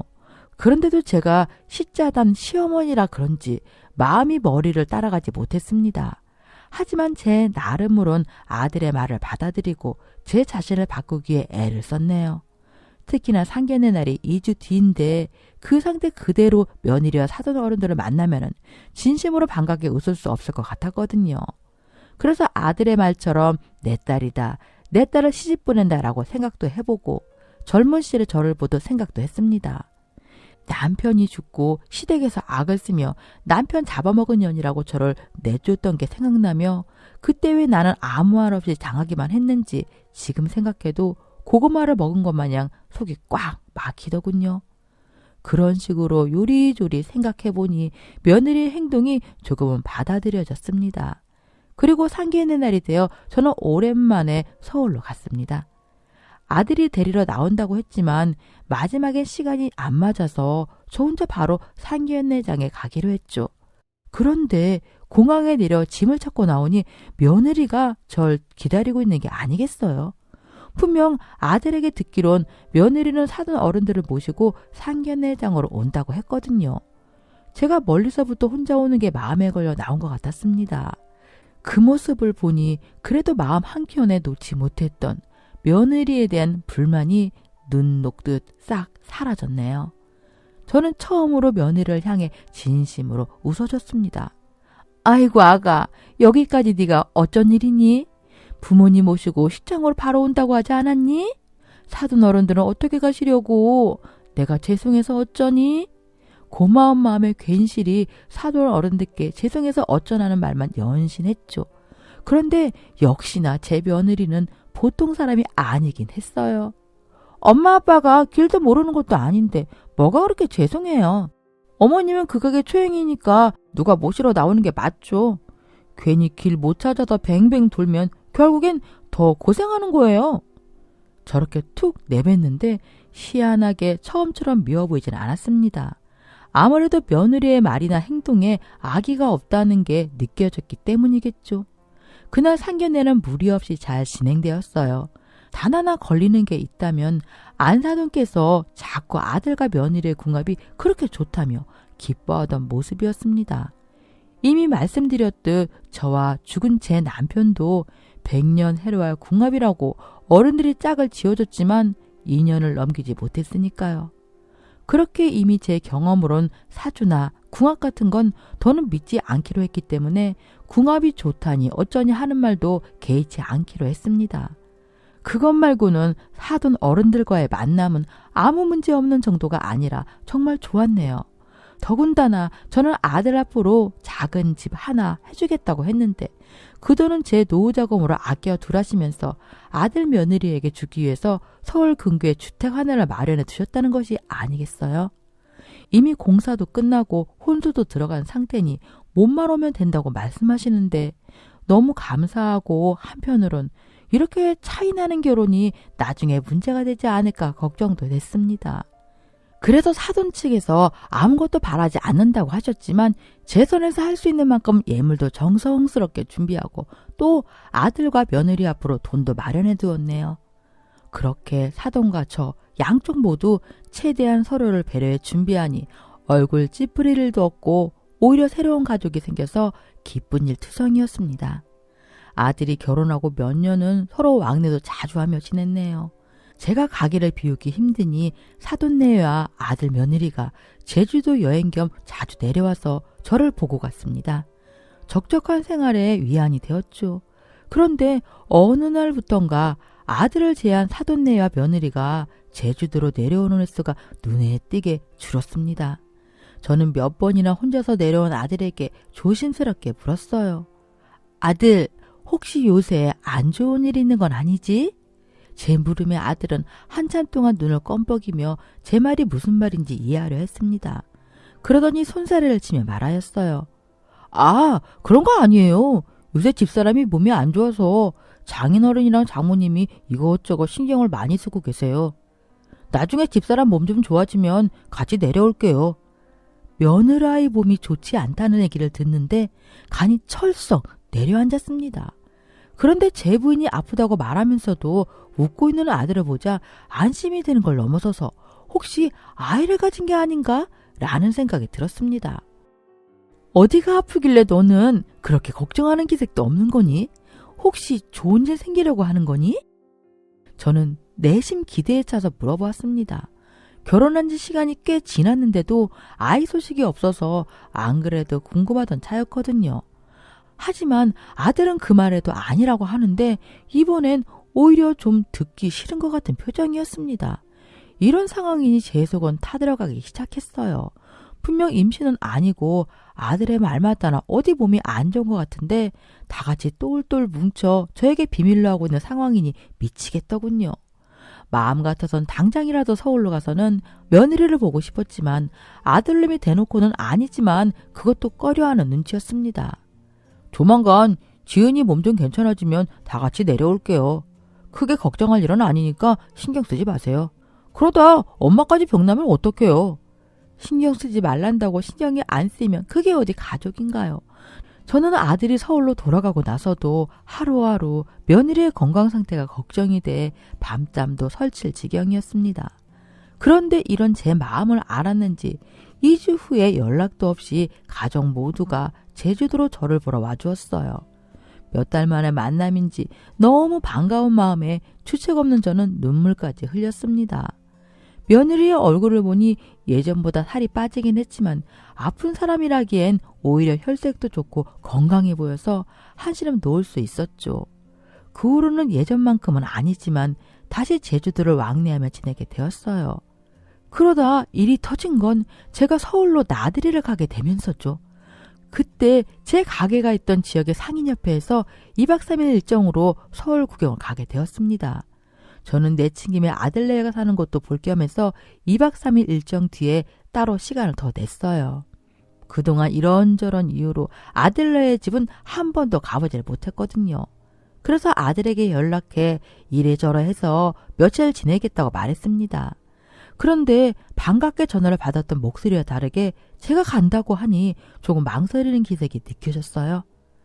괜히 저까지 기분이 떨떠름했죠. 하지만 부모로서 촉이라고 해야 할까요?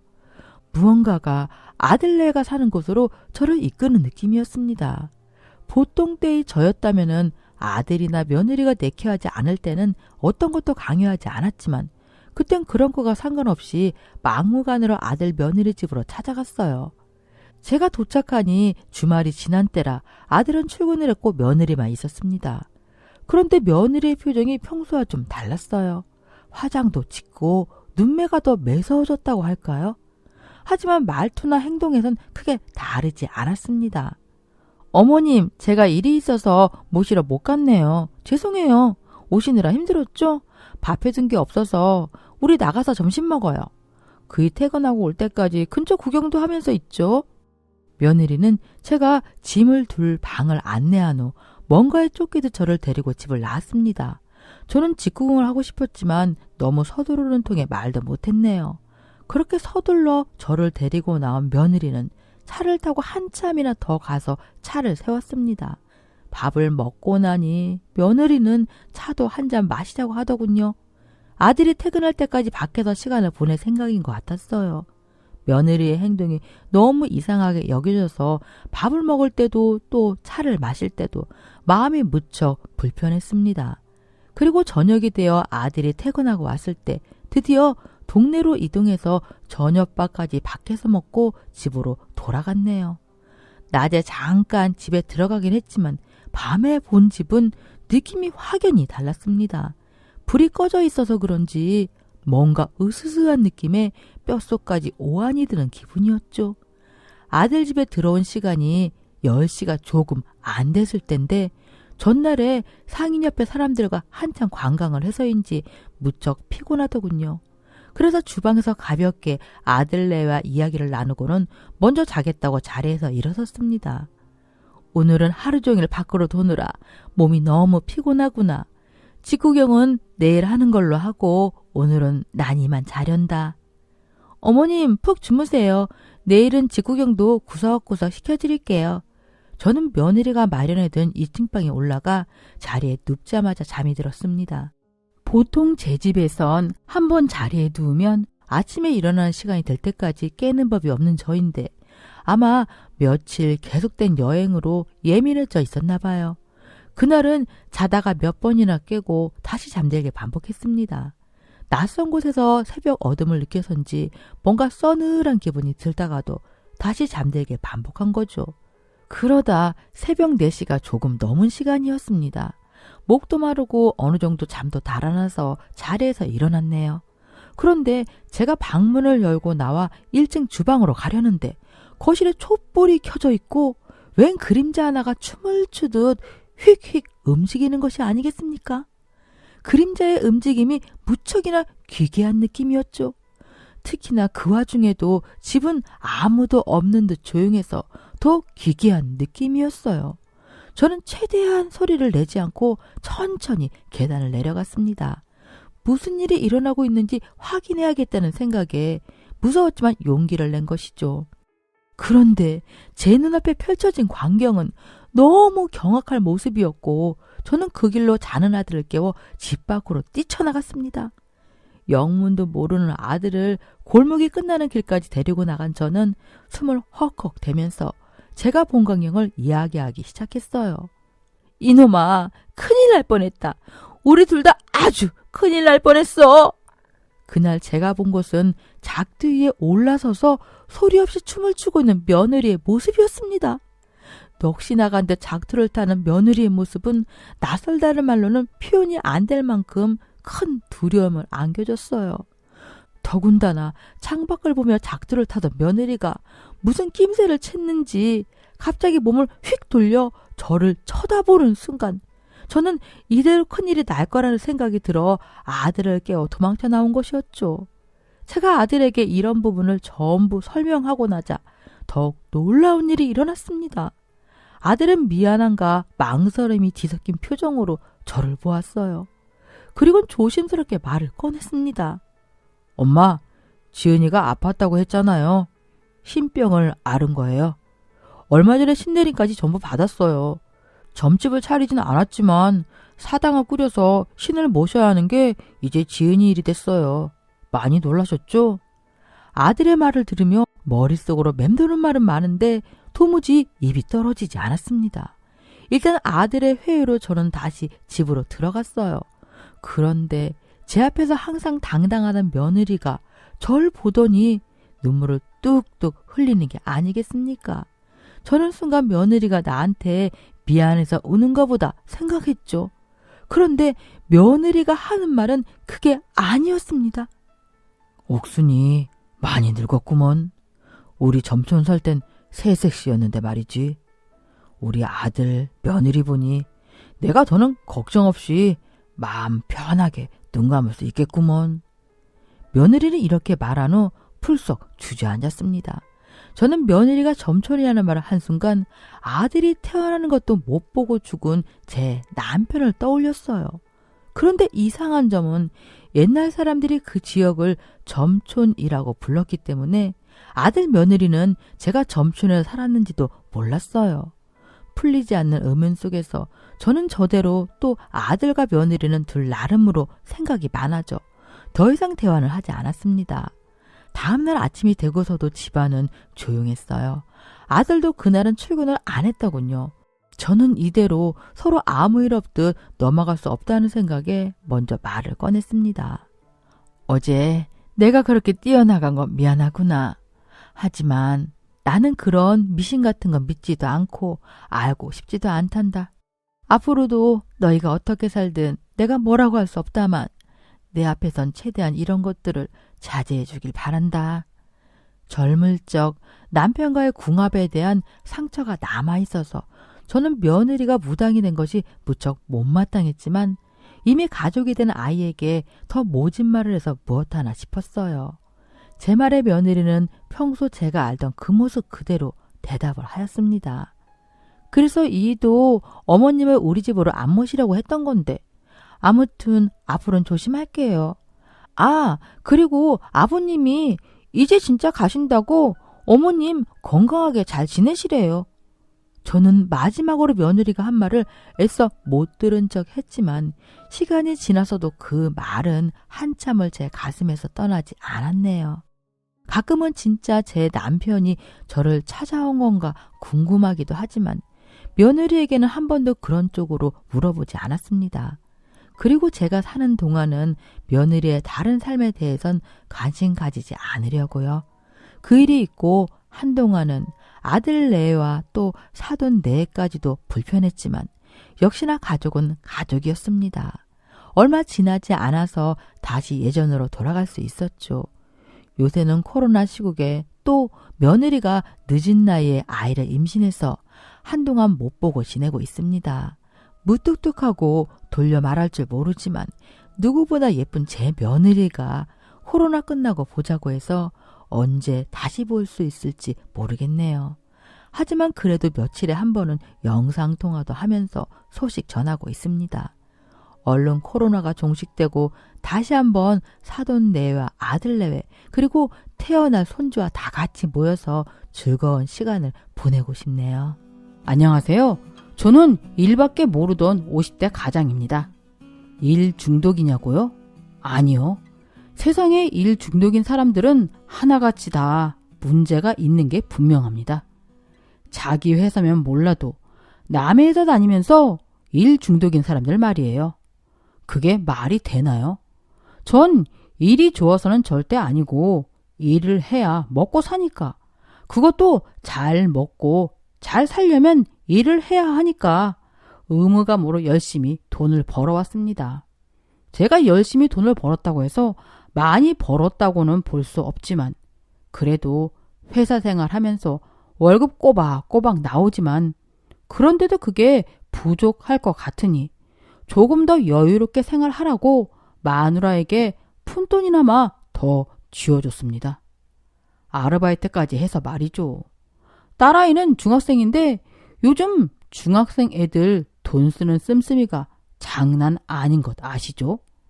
무슨 이름 있는 브랜드 옷이며 가방이며 한 개 산다고 조를 때마다 아주 제 허리띠를 졸라매고 정신을 차려봐도 가격이 아주 정신 못 차릴 가격이라니까요. 그렇다고 아빠가 돼가지고선 딸이 뭐 산다고 할 때마다 잔소리 할 수도 없는 노릇이니 말이죠. 돈 없으니까 사지 마. 쓸데없는 데다 돈 좀 쓰지 마. 큰맘 먹고서 잔소리 한번 했다가는 딸이랑 며칠 말도 못 붙이겠고 얼굴 보기도 힘들다니까요. 그렇게 A, B 다 맞춰주면 버릇 나빠진다고 하실 수도 있는데 그래도 저는 애가 사고 싶다고 하면 다는 아니더라도 5개 중에 2개는 사주려고 한답니다. 솔직히 그러려고 돈 버는 것 아니겠습니까? 내 자식이 갖고 싶다고 하는 걸 생색내면서 사주는 게 행복이기도 하고요. 애초에 비싼 건 안 된다. 눈독 들이지 말아라. 팔자에 맞게 살자. 등등의 말을 해보지 그랬냐고 많이들 말씀하시는데요. 그게 안 되는 이유를 설명해드려야겠죠. 사실 제 마누라가 좀 어립니다. 10살 어려요. 뭐 연예인 누구는 20살도 더 어리다더라 하면 할 말 없는데 저는 그런 연예인급도 아닌데 10살이나 어린 마누라를 뒀으니 사기꾼 도둑놈 하면서 그때만 해도 욕이란 욕은 다 먹었습니다. 왜냐면 마누라가 나이만 어린 게 아니고 아주 끝내주게 예쁘거든요. 물론 제 눈에 안경이라고 저한테만 그렇게 보일 수도 있지만 남편이 마누라 예뻐서 다 해주고 싶다는 건 좋은 일 아니겠어요? 다들 부러워서 난리죠. 근데 저는 마누라가 젊고 예쁘니까 좋기도 하지만 살아갈수록 힘든 일이 많기는 했습니다. 제 마누라는 어렸을 때 무슨 사과 아가씨인가 뭔가 이런 데 나갈 정도로 예쁘다 소리를 많이 들었어요. 그래서 몇 번 나간 모양인데 상 받을 정도는 아니었나 봐요. 그래도 그런데 몇 번 나갔다고 관리를 얼마나 열심히 해왔던지 나이가 들어도 관리를 엄청나게 잘 한답니다. 몸매도 아가씨 때나 지금이나 똑같아요. 지 말로는 나이 먹으니 뱃살은 못 숨기겠다고 하는데 제가 봤을 때는 그건 나온 축에도 안 끼는데 배 나왔다고 하면서 스트레스를 받대요. 뭐 스트레스를 받으려고 작정한 사람도 아니고 그 정도를 가지고 그러나 싶은데 사람마다 기준은 다른 거니까요. 그래서 그러려나 보다 했죠. 제 마누라는 하루 24시간도 모자란 사람이랍니다. 아침에 12점 반상을 받고 출근을 하고 싶지만은 그런 건 꿈에서도 안 바래요. 그 대신 잘 다녀오라고 배웅은 해줍니다. 본인 기분 좋을 때요. 그래도 저는 뭐라고 하지 않았습니다. 사람마다 다 성격이 있는 거고 몸 상태에 따라서 또는 기분 상태에 따라서 달라지는 거니까 재촉을 한다거나 잔소리를 하는 그런 행동은 하지 않았었죠. 그런데 뭐가 바쁘냐고요? 일단 제가 출근을 하고 나면 일과가 시작됩니다. 제가 좀 아침에 일찍 다니는 스타일이긴 한데 마누라는 제가 출근하면 보통 현관문 닫는 소리에 깨서 딸아이의 아침을 차려줍니다. 저는 안 주더라도 딸을 굶기지 않는 것만으로도 참 다행이죠. 그렇게 딸의 아침을 주고 나서 학교를 보내고는 운동을 갑니다.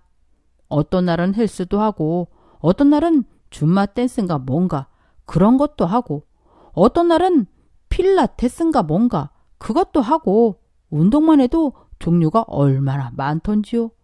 게다가 그런 거 끝나고 나면 아줌마들끼리 골프장에 간다고 하더군요. 비싸지 않냐고 하니 그럼 자기가 돈을 더 벌어와. 하지 뭐예요? 괜히 말했다 싶었죠. 다 제 잘못이죠. 그래도 전 아내가 밉거나 원망스럽지 않았습니다. 그렇게 아끼지 않고 돈을 펑펑 쓰는 아내였지만 그리고 너무 신기할 정도로 엄마의 그런 돈 쓰는 습관을 꼭 빼닮은 우리 딸. 네, 말릴 수가 없습니다. 그런데 어느 날 아주 큰일 날 일이 벌어지고 말았죠. 제가 다니던 회사의 경영진 교체로 인해서 대대적으로 팀이 바뀌게 된 겁니다. 성과도 없이 연봉만 높아가지고 눈치 없이 다니는 사람들은 다 잘라버려야 해요. 지금 시대가 어느 시대인데 회사에 눌러앉아서 피 빨아 먹으려고 합니까? 흡혈귀예요? 그런 분위기 속에 가장 먼저 절단난 것이 바로 저였죠. 예상은 했지만 막상 닥치고 보니 눈앞이 캄캄해지더군요. 당장 생활비는 어떡하나부터 시작해서 이걸 말을 해 마라. 이런 것도 걱정이고 하여간 걱정투성이더군요. 다행히 제가 연봉이 얼만지 한 달에 얼마를 받아오는지를 마누라는 모릅니다. 제가 용돈식으로 주고 경제권을 제가 들고 있으니까요. 그래서 저는 회사에 잘리더라도 일단 마누라한테 주는 고정적인 생활비는 채워줘야겠다고 생각했습니다. 그래서 한 달 월급을 쪼개고 쪼갠 다음 다른 아르바이트비로 좀 메꿔보려고 했습니다. 좀 부족하게 주긴 했지만 별말 없더군요. 눈치는 못 채했던 모양이었습니다. 그런데 몇 달을 그렇게 줬더니 이제 눈치를 챈 건지 엄청난 잔소리와 투정을 늘어놓더군요. 이번에 신상백 나오면은 내가 갖고 싶으니까 꼭 사달라고 했잖아. 그리고 나 운동 하나 더 하기로 했어. 그니까 빨리 그거 돈 줘. 제가 돈 버는 기계냐고요?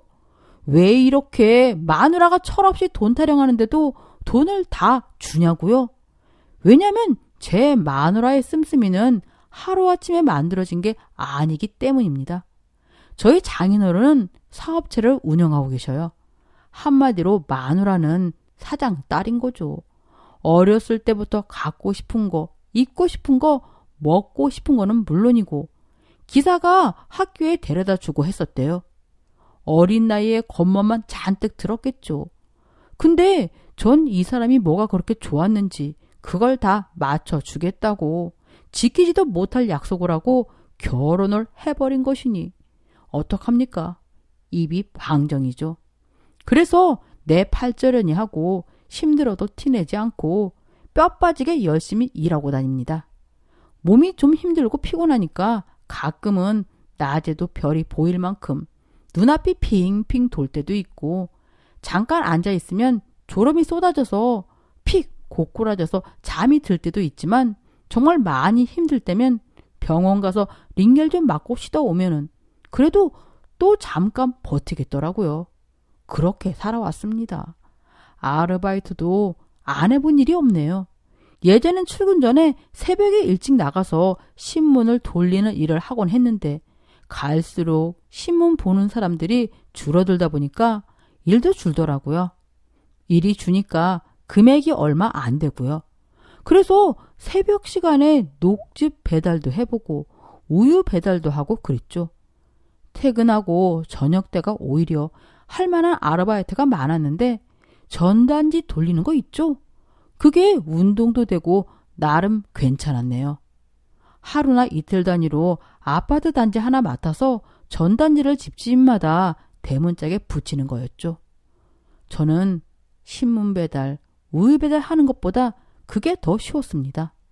그런데 요즘은 그게 아예 못하게 되어 있더라고요.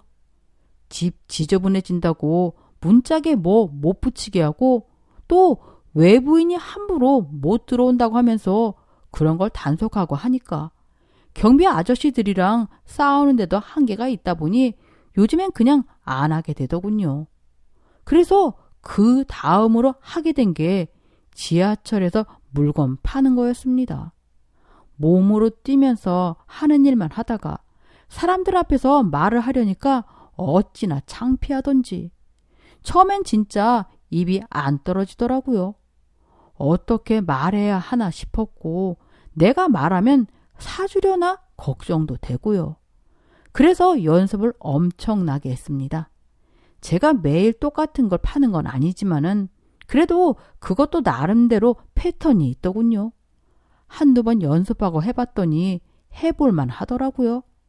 말하는 데에 자신감이 생기니까 그때부터 파는 것도 척척 잘 팔리더군요. 한 칸에서 호응이 좋으면은 제가 신이 나니까 다음 칸도 잘 팔리고 그래서 몇 칸 안 갔는데 다 팔고 퇴근한 적도 있었습니다. 아주 뿌듯했지요. 하여간 그렇게 말하는 아르바이트를 하다 보니 좀 달라진 것 같기도 했습니다. 사람을 응대하는 것에 자신이 생기고 스스로 뭐랄까? 성취감이랄까? 그런 게 생기면서 기분이 좋아지더군요. 이젠 세상에 못할 일이 없겠다 싶었습니다. 막노동으로 돈을 벌지 그러냐고 별걸 다 한다고 뜯어말리는 사람들도 많았는데 그런 건 일찌감치 다 띄었지요. 그리고 일하는 거 대비 수입으로 따지면 장사가 나쁘지 않더라고요. 운 없게 걸리지만 않으면요. 어느 날은 제가 이렇게 지하철에서 물건을 팔고 있으니까 누가 신고를 했더라고요. 시끄럽게 장사한다면서요. 제가 너무 오버한 게 있긴 했죠. 요즘 젊은 사람들은 방해하는 걸 정말 싫어하잖아요.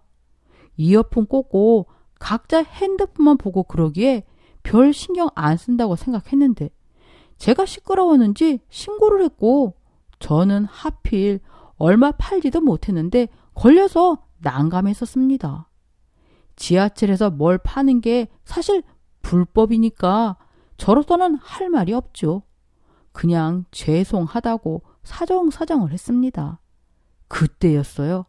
제가 사정을 하면서 이제 가겠다고 빌면서 얘기를 했더니 누가 그 단속반 사람들한테 오더라고요. 그러면서 이 사람 물건 제가 다 살 거니까 이 사람 그냥 풀어주고 좋게 보냅시다. 이러는 거 있죠. 저는 처음 보는 사람인데 저한테 그렇게 말해주니까 고맙기도 하고 얼떨떨하기도 했는데 처음엔 단속하시는 분들이 안 된다고 얼마나 완강하게 구시던지. 그런데 그 사람도 고집을 안 꺾더라고요. 그래서 결국 그 사람이 다 사가고 저는 앞으로 안 하겠다고 했죠. 그 사람은 저보다 2~3살 정도 형님인 것처럼 보였는데 무슨 일을 하는 사람인지 뭐 때문에 저한테 이렇게 친절을 베풀어 주시는지 몰랐습니다. 그런데 그분이 단속하는 분들 다 가시고 나니까 저한테 명함을 건네시더라고요. 언제 시간 나면 우리 회사 한번 올래요? 조금만 배우면 잘할 수 있을 것 같은데 하면서요. 명함을 받더니만 무슨 사장님이시더라고요. 일단 저를 구해주시고 도와준 분이시니 걱정이고 고민이고 자시고 할 거 없이 흔쾌히 갔죠. 그분은 이벤트 회사를 운영하고 계셨는데 저한테 누굴 붙여주시더라고요. 그 회사에서 잘 나가는 전문 MC라더군요. 하긴 얼굴을 보니까 어디서 본 것 같은 느낌이 들긴 했어요. 개그맨 출신이라나 뭐라나 하여간 그 사람이 저한테 이것저것 물어보더라고요. 그러면서 하는 거 해보라고 그러대요. 그래서 저는 뭐 어떻게 잘 보여야겠다는 이런 생각도 없이 그냥 했어요. 하라니까요.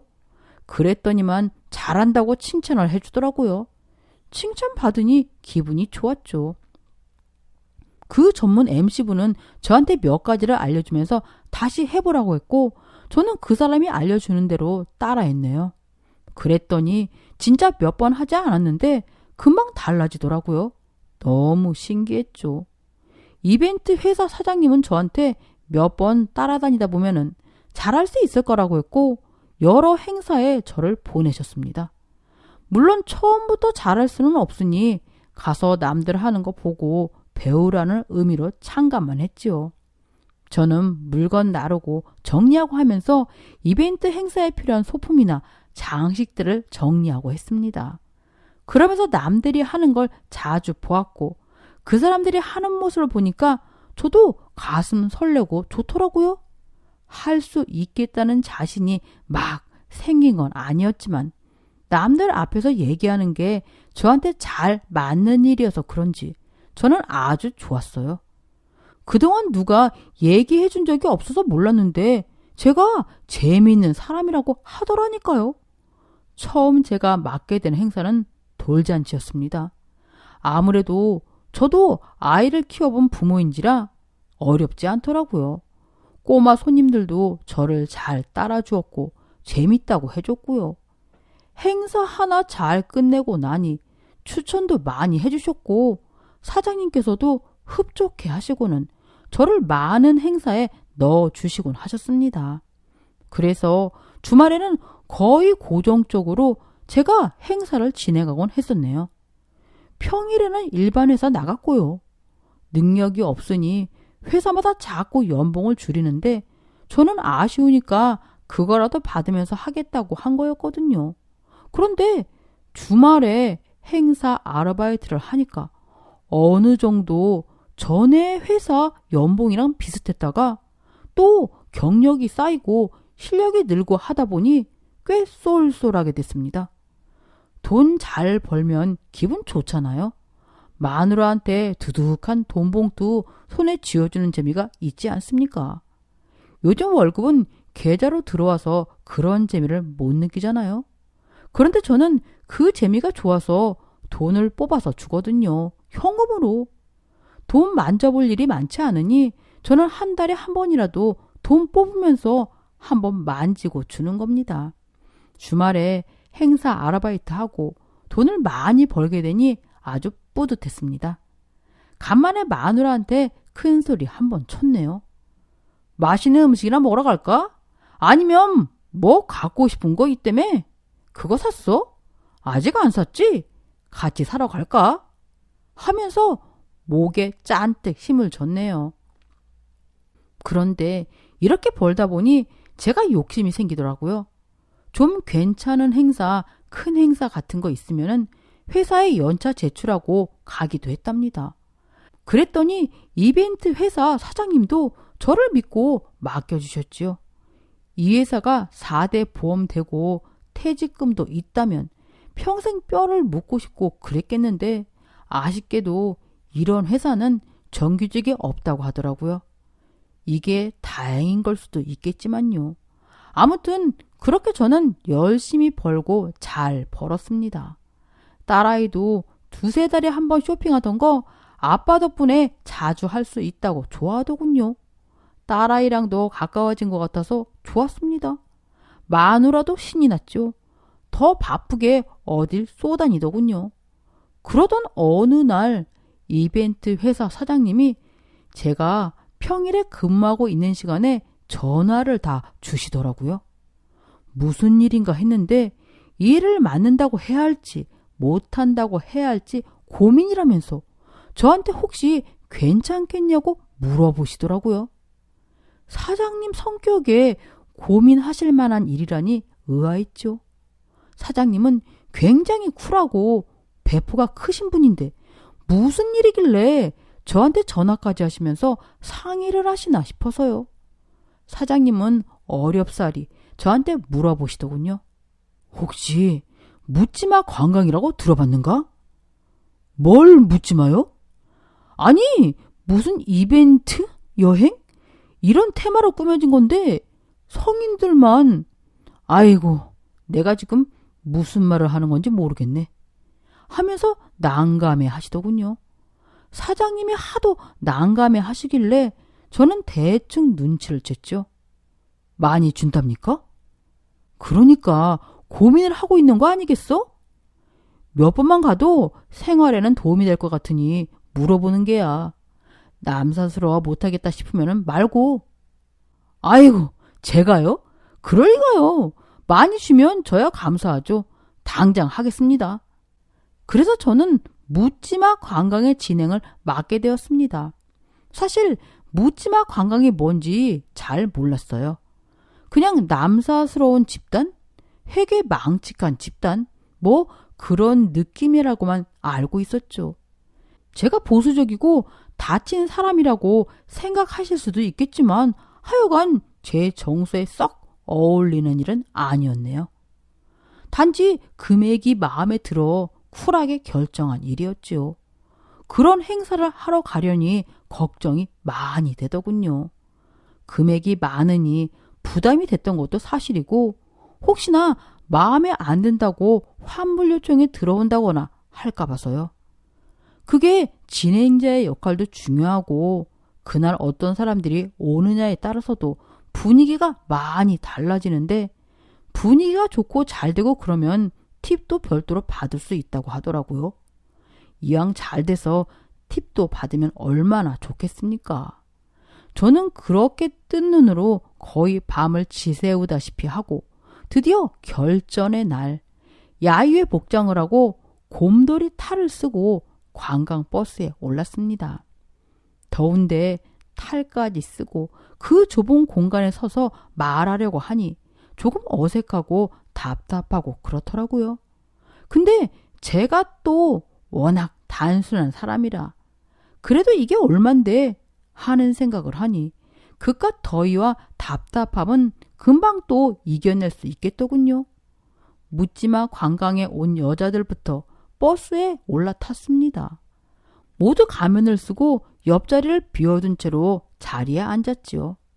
다들 분위기로 봐서는 수줍은 새색시 마냥 앉아들 있길래 제가 아는 그런 모임이 아닌가 싶을 정도였네요. 그런데 잠시 후 가면을 쓴 남자들이 들어와 가면 쓴 여자들을 두리번 하면서 보더니 마음에 드는 여성의 옆자리에 자리를 잡았습니다. 서로 가볍게 인사하라고 했는데 그때부터 이 행사의 분위기가 슬슬 드러나더군요. 가벼운 인사가 그렇게 다양한 종류가 있는지 몰랐네요. 서로 고개만 까닥하는 인사도 있었지만은 손등에 뽀뽀를 한다든지 깍지를 끼며 손을 잡는 사람들도 있었고 더 과감한 사람은 볼에 뽀뽀를 하거나 심지어 입술에 뽀뽀하는 경우도 있더군요. 전 살짝 당황하긴 했지만 그래도 분위기를 만들려고 애썼죠. 그리고 신나게 멘트를 쳤습니다. 단 한 사람의 낙오도 없이 오늘 끝내주게 즐기고 가는 겁니다. 그렇게 흥겹게 본격적인 파티는 시작되었습니다. 노래 장르도 다양했어요. 신나는 7080 가요로 시작해 끈적한 블루스 음악까지 준비했네요. 화끈한 뽕짝도 빠지지 않았고요.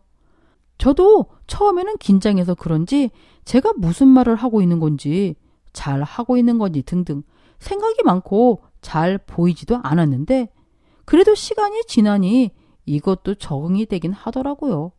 그런데 사람이 참 신기한 동물인 게 촉이 있잖아요. 긴장되면서 뭔가 불편하기도 하고 그런 분위기 속에서도 괜히 기분이 샤 하더라고요. 특별한 일이 있는 것도 아니었는데요. 그런데 아니나 다를까 놀랄만한 일이 벌어지고야 말았습니다.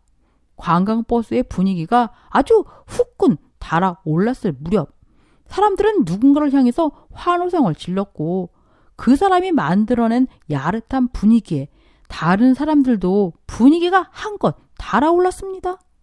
자세히 보니 엄청난 야한 춤이더군요. 춤선도 고왔습니다. 그런데 왠지 기분이 이상하더군요. 예사롭지가 않았어요. 어디서 익숙한 실루엣이 보이는 겁니다. 설마? 자세히 들여다보니 그 실루엣의 주인공은 다름 아닌 제 마누라인 것이었죠. 이 사람이 그동안 춤을 열심히 배우러 다니더니만 이런 데 쓰려고 배운 거였어? 운동을 그렇게 열심히 다닌다더니 네가 말한 운동이 바로 이런 운동이었나? 저는 속이 부글부글 끓고 심장이 터질 것 같았습니다. 제 마누라가 엉덩이를 들이밀고 섹시한 댄스를 추고 있으니 어느 누가 가만히 있을 수 있겠습니까? 행사고 뭐고 욱하는 마음에 엎어버릴까 했는데 그래도 저는 한번 믿어보기로 했습니다. 순진한 마누라가 분명 누군가 손에 이끌려서 아무것도 모르고 온 것일 거야. 춤이야 뭐 음악이 끈적거리니까 음악에 맞춰서 움직였을 뿐일 테고 사실 이런 모임인 줄은 모르고 나왔겠지. 아무렴. 내 마누라는 그렇게 깡이 센 여자가 아닌걸. 저는 일단 꾹 참고 아내를 믿어보기로 했습니다. 그런데 갈수록 피가 거꾸로 섰더군요. 마누라의 그 음흉하게 유혹하는 그 표정은 제가 이 사람이랑 연애할 때 저한테 지어 보였던 바로 그 표정이었으니까요. 수줍은 척 여우짓하며 꼬리를 살랑살랑 흔드는 여우마냥 마누라는 엉덩이를 좌우로 살랑살랑 흔들어댔습니다. 마누라의 잘록한 허리를 외간 남자들이 붙들고 감싸고 하는데도 뭐가 좋다고 배시시거리고 있는지 혹시라도 2차라도 가는 날엔 넌 나랑 끝이다. 저는 주먹을 불끈 쥐고 그래도 참았습니다. 화는 났지만은 그래도 부부로서의 예의만 지켜준다면 춤추고 논 것까지는 용서할 셈이었죠. 제가 그렇게 속 좁은 사람이 아니거든요. 그런데 그들에게 3-4시간의 자유시간이 주어지고 커플로 맺어진 사람들은 손을 붙잡고 하나둘 버스에서 내렸습니다. 그 커플 중엔 마누라도 있었고요. 호리호리한 멸치마냥 빼빼 마른 놈의 손을 잡고는 그 남자가 비틀거려 넘어질까봐 걱정돼서 그런 건지 잡은 손을 놓지를 않더군요. 저 역시도 머리에 썼던 곰돌이 탈을 벗고 모자를 눌러 쓰고 버스에서 내렸습니다. 커피나 한잔 하러 가겠지. 이렇게 생각했던 제 예측은 정확하게 빗나갔네요. 낯선 남자와 제 마누라는 모텔로 들어가는 것이었습니다. 저는 황급히 핸드폰을 꺼내 둘의 모습을 사진으로 찍었고 혹시나 발뺌할까 싶어서 동영상으로도 남겨두었습니다. 저는 모텔방이 훤히 보이는 맞은편 건물로 올라갔고 다행히 둘의 모습을 영상으로 담을 수 있었습니다. 손이 부들부들 떨려서 제대로 찍지도 못하겠더라고요. 그래도 그 순간 드는 생각은 내가 그동안 누구 때문에 어떻게 살았는데 내가 뼈 빠지게 번 돈으로 지치장하고 다니고 흥청망청 즐기고 살더니 감히 배신을 때려? 내 딸이랑 평생 놀고 먹어도 좋을 만큼 위자료 받아내고 이혼한다. 오로지 이 생각뿐이었습니다. 그래서 눈을 꼭 감고 영상을 담으려고 했네요. 다리도 어찌나 후들거리던지. 그런데 특히 견딜 수 없었던 건 마누라의 신음소리였습니다. 제가 모텔 맞은편에 있는데도 적나라하게 들리는 마누라의 신음소리 때문에 심장이 갈기갈기 찢어지는 기분이 들더군요. 저는 영상이고 뭐고 이젠 더 이상 견딜 수가 없었습니다. 그래서 다짜고짜 모텔 방문을 열었고 그 소리라도 듣고 싶지 않았기에 뭐라도 입을 막아보려고 했죠. 그때 제 손에 잡힌 건 바로 제 주머니에 꽂혀있던 마이크였네요. 다짜고짜 마누라의 입속에 마이크를 그냥 쑤셔 박았습니다. 네가 그러고도 사람이냐?